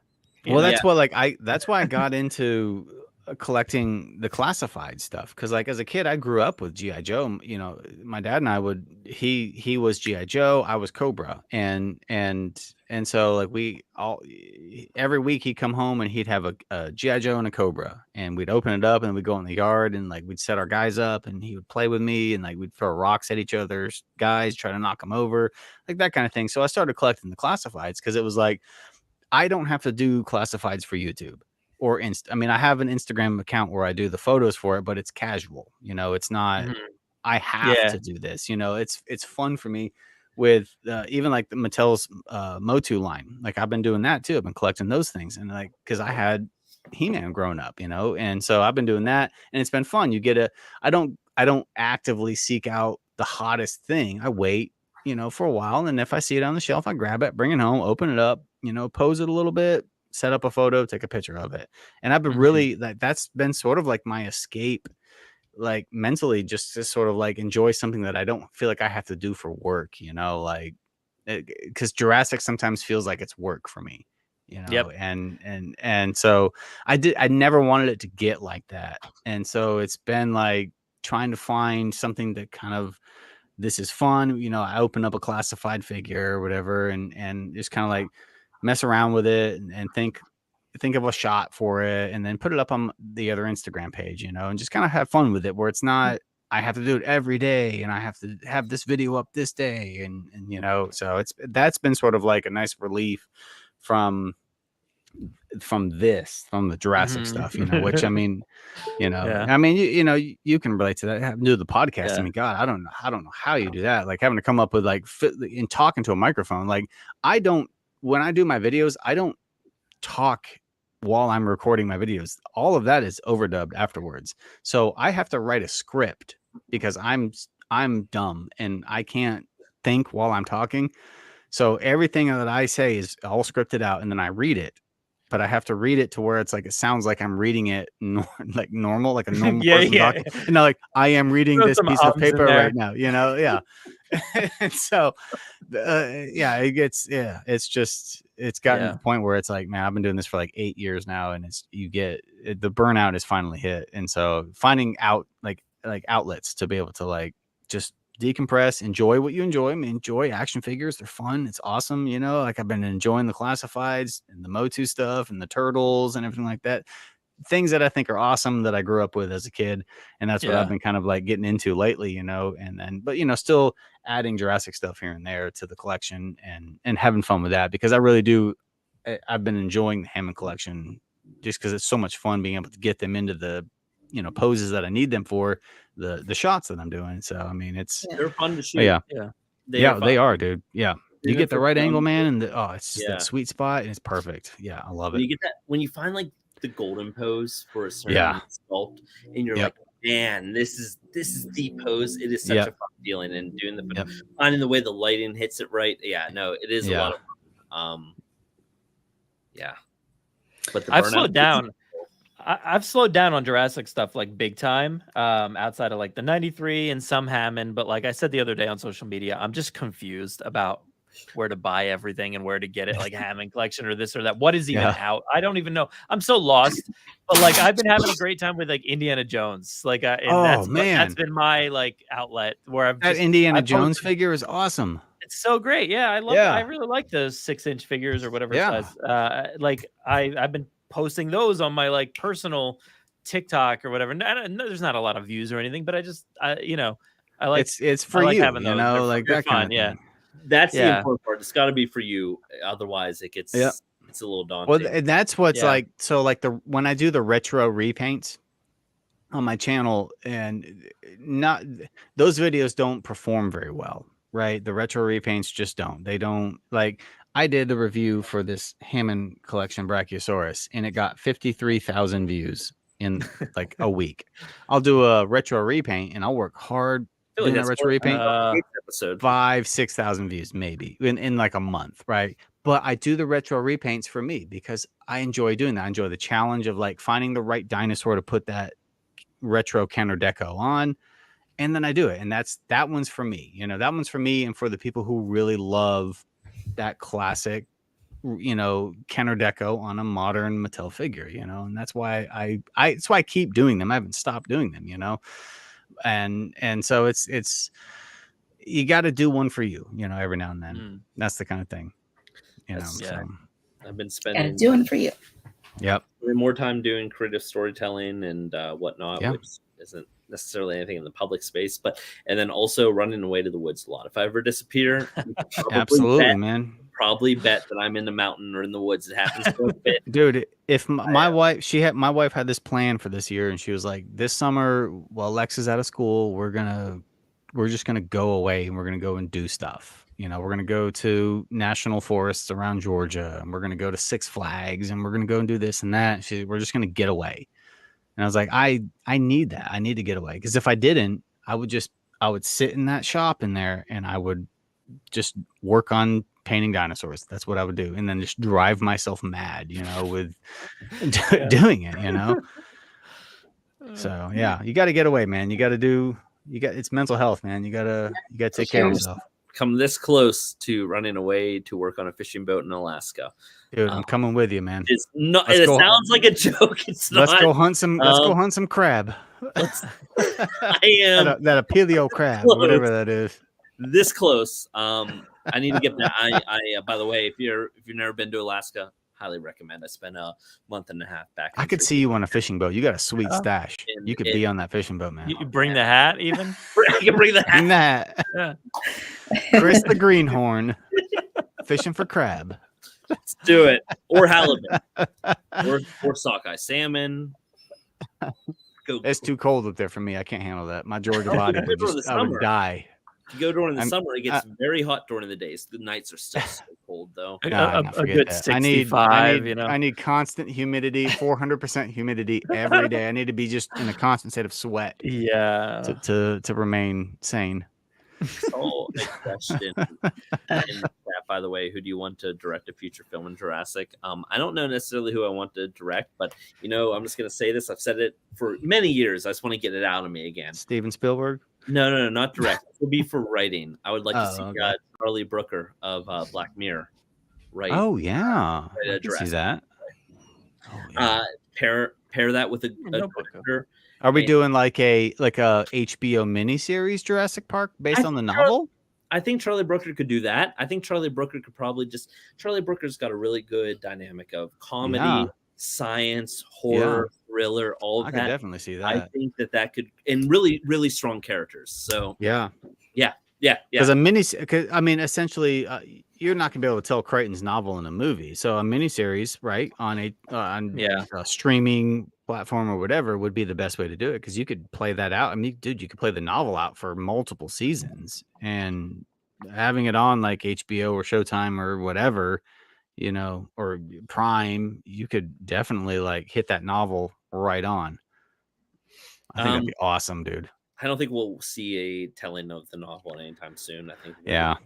But which is so weird. God, that'd be awesome. I think it's something that tonally hits that and takes a lot of the set pieces and story elements that were never brought into the films. There are opportunities to mine that for its resources, so to speak. Because like I'm at the age now where it's like, it's funny because when I think back to like Spielberg's Jurassic Park, it's like some of my favorite scenes are when they're at the lunch table and they're eating and they're just talking. Oh yeah. Like, and they're just discussing like the duality of, bringing these extinct species back to life. And like, I want an hour-long episode of just humans talking about the repercussions of bringing back an extinct species. And like, but that's because I'm old, and like, I love that kind of stuff, like dinosaurs smash into each other is great, but I also just want just talk. I love that stuff as a kid. Yeah. I hated Jurassic Park 3 when it came out. In fact, I've only grown warmer on Jurassic Park 3 as I got older, which is really strange. Not necessarily the most warm on it, but as a man, I was neurotic as anything. I wanted those very character And so no, Yeah. I think TV is the only way to go for Yeah. getting those elements back entirely. Yeah. I do think the movies can push it a lot further than they have recently, but I think if we really wanted to dive into that, TV is the way to go. Oh yeah, definitely. Yeah. I hated JP3 when that came out, but I think Jay in the chat would agree that the Spinosaurus is awesome, right? Jay, wouldn't you? It's not bad. Wouldn't you Oh, agree? is that Jay Jurassic? Would No, you Jay agree hates the Yeah. Spinosaurus. You know what I Jay go hates for? the Spinosaurus, but Jay will be the first one to buy that Spinosaurus when it comes out in Hammer Collection. Yeah. You know, the Highland Velociraptors get my love. Yeah.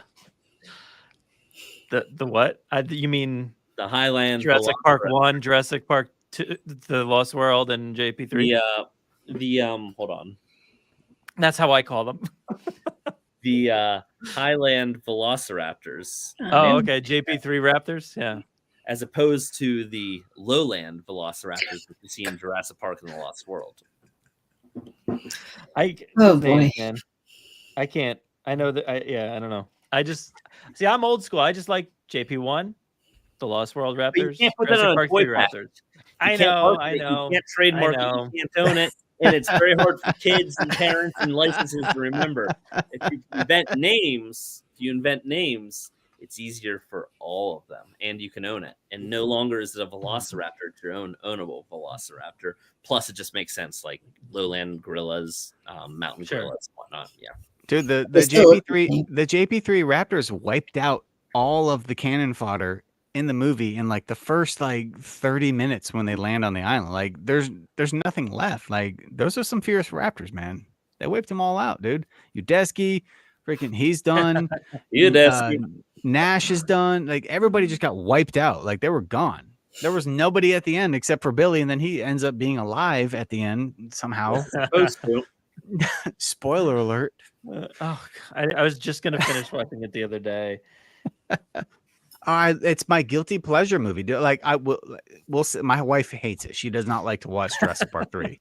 She's like, why? I'm like, babe. I was like, babe, we start with Jurassic Park, then we watch The Lost World, which she does not like The Lost World because of the ending. She's like, I feel like this movie is like 2 movies in one and it goes on forever. She's like, it should end. And then all of a sudden it's like T-Rex in San Diego. I was like, but that's just what it is. It exists. And it's like, and then we have to watch Jurassic Park 3. She goes, that's my least favorite one. I don't want to watch it. I was like, we're going to watch it because it's just Jurassic Park 3. It's a B movie and it knows that it's a B movie.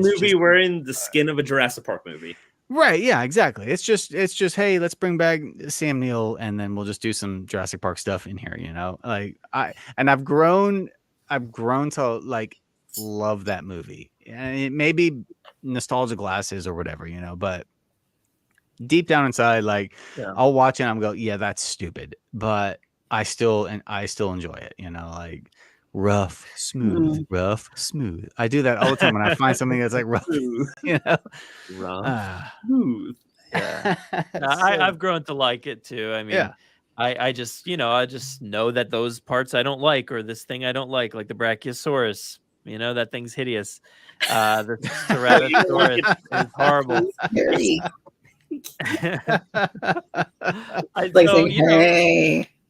And it has issues, you know, it's very clearly not well done in a lot of aspects. And I don't know, it's just but it at the same time, it's super short. It's the easiest one to put on, and it's fun, right, you know. Yeah, it's a B movie. Yeah, one, but wait, What's you that? hate the Lost World? No, I think the Lost World is the easiest of them all to watch again. Oh, and again. Okay. Jurassic Park 3 is like if any of the Jurassic, like JP3 is like the one to have on in the background as you're like doing chores. Yeah.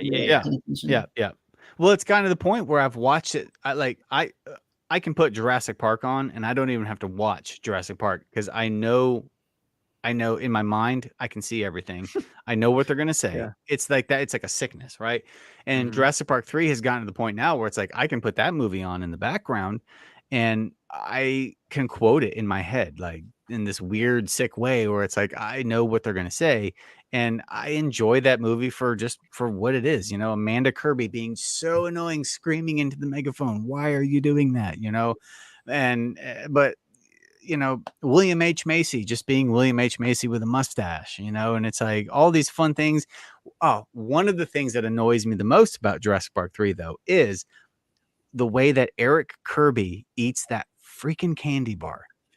Okay. He eats it and he goes like this. I have eaten candy bars for 38 years of my life. I have never taken a bite and went like that. Just a What are you whole. doing? Why did the director go, yep, that's the one we're going to do?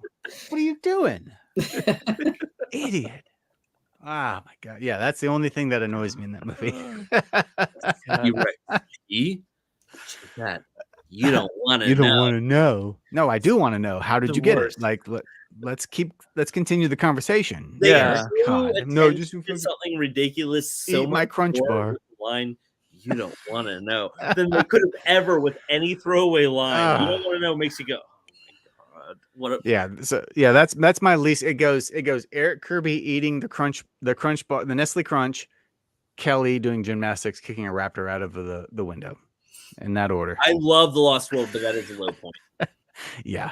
It's not even necessarily the fact that she did it, but the way that they filmed it. But It was too long. It but was too the long. way If they the filmed raptor, it, yeah, way if too the much. raptor had jumped up and then it saw Malcolm and then she kicked the raptor out the window, Yeah. it was the like 5 minutes of her doing freaking gymnastics on The this raptor pole. And it going, was like, huh? hey, you. Yeah, no, just raptor is about to kill Malcolm and she kicks it out the door doing gymnastic stuff. Okay, we're good. But She that was only like, knows her routine. That's it. She can't yeah, do just- anything else. it was an entire routine. Exactly. It's like, oh my God, is she going to stick the landing? Who knows? Oh my goodness.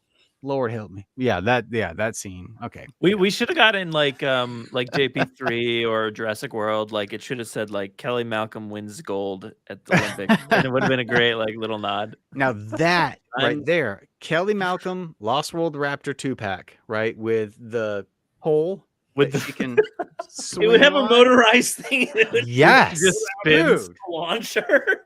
Printing money, Mattel. Come on. The box can be destroyed to where it's like it's the door, so you can push the perforated cardboard out, and then the raptor can go through the back. Dude, come on, come on. I'm not giving you ideas. Do it now. Well, we got the Crowdfund next Hell Creations set. It will just SDCC come 2024. with It's gonna this be dinosaur Kelly for some Malcolm. reason, and everyone will be like, "I want that, but why?" Because it's awesome and stupid. Lord. Well, y'all, it's been almost 3 hours. Sorry, Victoria, we hijacked your show. That's all good. That's why we're here. That's why we're here. But yeah, no, it's been fun, and I know it's like almost 1 o'clock there where you guys are at, so I don't want to Yes. continue keeping you if it's bedtime. But yeah, no, it's been a blast. Thanks so much for coming on and for hanging out and spending time talking about Jurassic Park and reminiscing and talking about toys and sharing our free unsolicited ideas about how to make things better. It's been fun. And my dog says hi. Dog says hi. Hey, dog. Maybe. Mine are suspiciously quiet upstairs. I haven't heard them walking around for a while. So they're Solid. chewing on stuff, probably. Oh no. The Red Rex. Yeah. Yeah. No. Yeah, my Dude, dog. they ate my they came down here, they ate my McFarlane killer Mr. Freeze figure that I bought. My They chewed his dog, arm, though, they chewed his arm off. So He mad. opened my mint in package Dr. Snare and Skinner. No. Oh, Oh my gosh. Didn't touch the toys, just opened the package. Ah. Doing you a favor, I thought. Small victories, I guess. Oh, Lord. But Did you ask him thanks. if you filmed it though? Like, Yeah, I was like, where's the unboxing? did you film? Today's unboxing video is my dog just ripping this open. I couldn't afford a new ones. Oh, Lord. All right, I'm sorry, Oh, my. Victoria. Go ahead. Go Very ahead. good. We're going to behave. Go ahead. Thank you guys so much. Thanks to everybody in the chat who's been hanging out with us and having a good time. And yeah, hat squad, y'all. If you don't have a It's coming hat, your way, you know, Brad. hat goals. No, I'm good. Uh, Sent it to you already. I already sent it to you. Huh? It's already on its way. Yeah, it's been great, and let's not wait till the 35th or 40th Yeah. anniversary to do this again for sure. I can't do this in my 60s anymore. We have to do this again sooner. Do it with a hear, like they'll have like a hearing aid with the microphone built in. And Ah!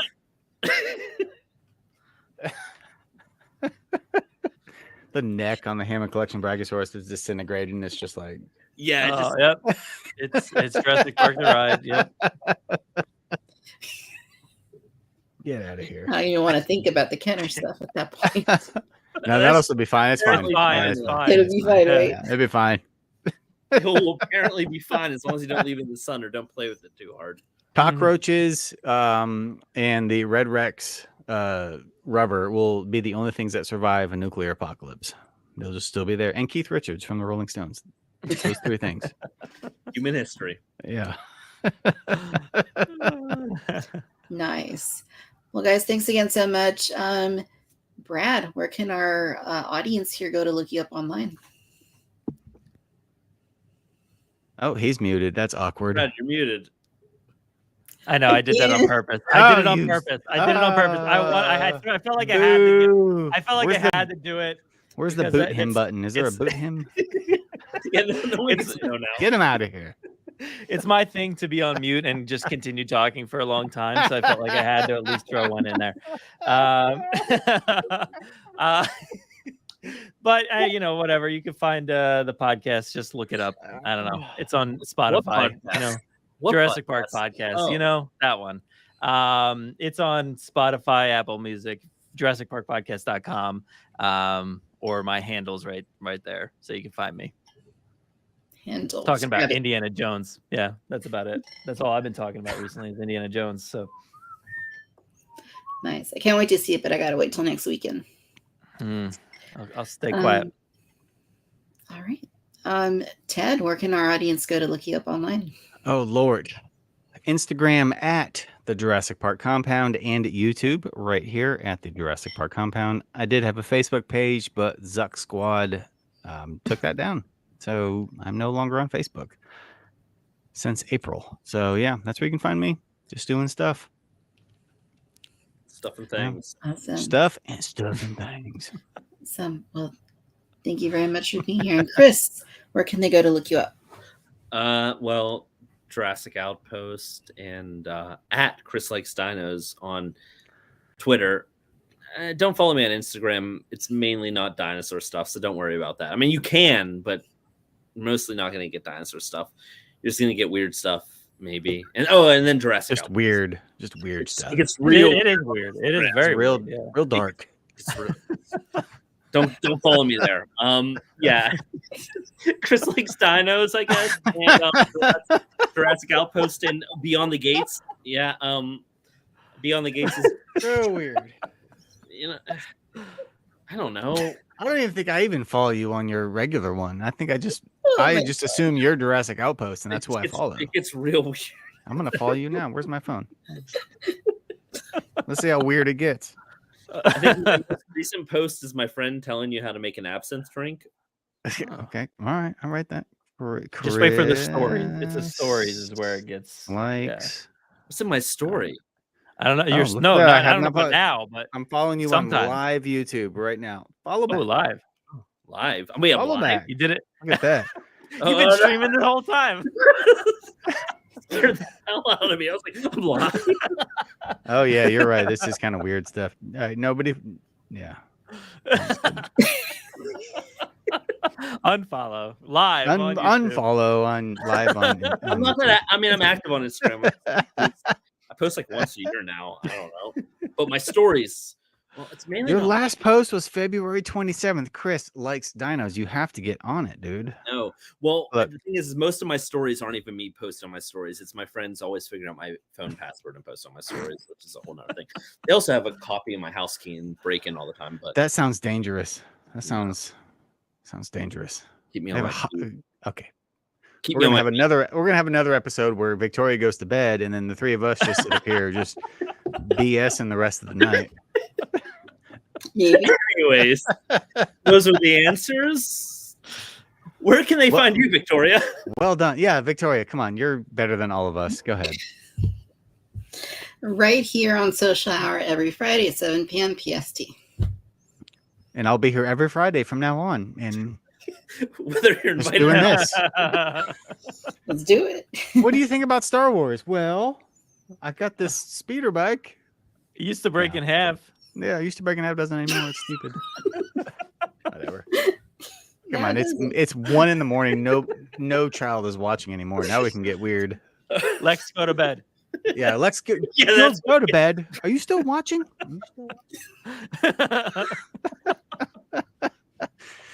Oh Lord. All right. All right.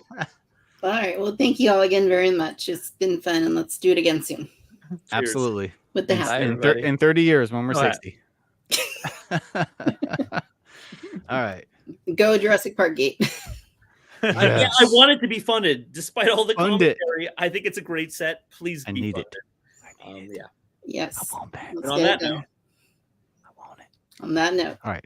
I don't know Peace, what else to well. do. So, Victoria, you end the video. I'm just going to sit here. Look like this. otherwise we'll keep talking. oh, let's do a screenshot real quick before you go. Okay, and 3, I don't know what to do. Yeah, I don't know. 2. With my hands. How long do I have to keep this pose? Because the neck is And not 1. posing. It's not staying. Fade to black. Got it. Yes, fade to blackness. Oops. Bye.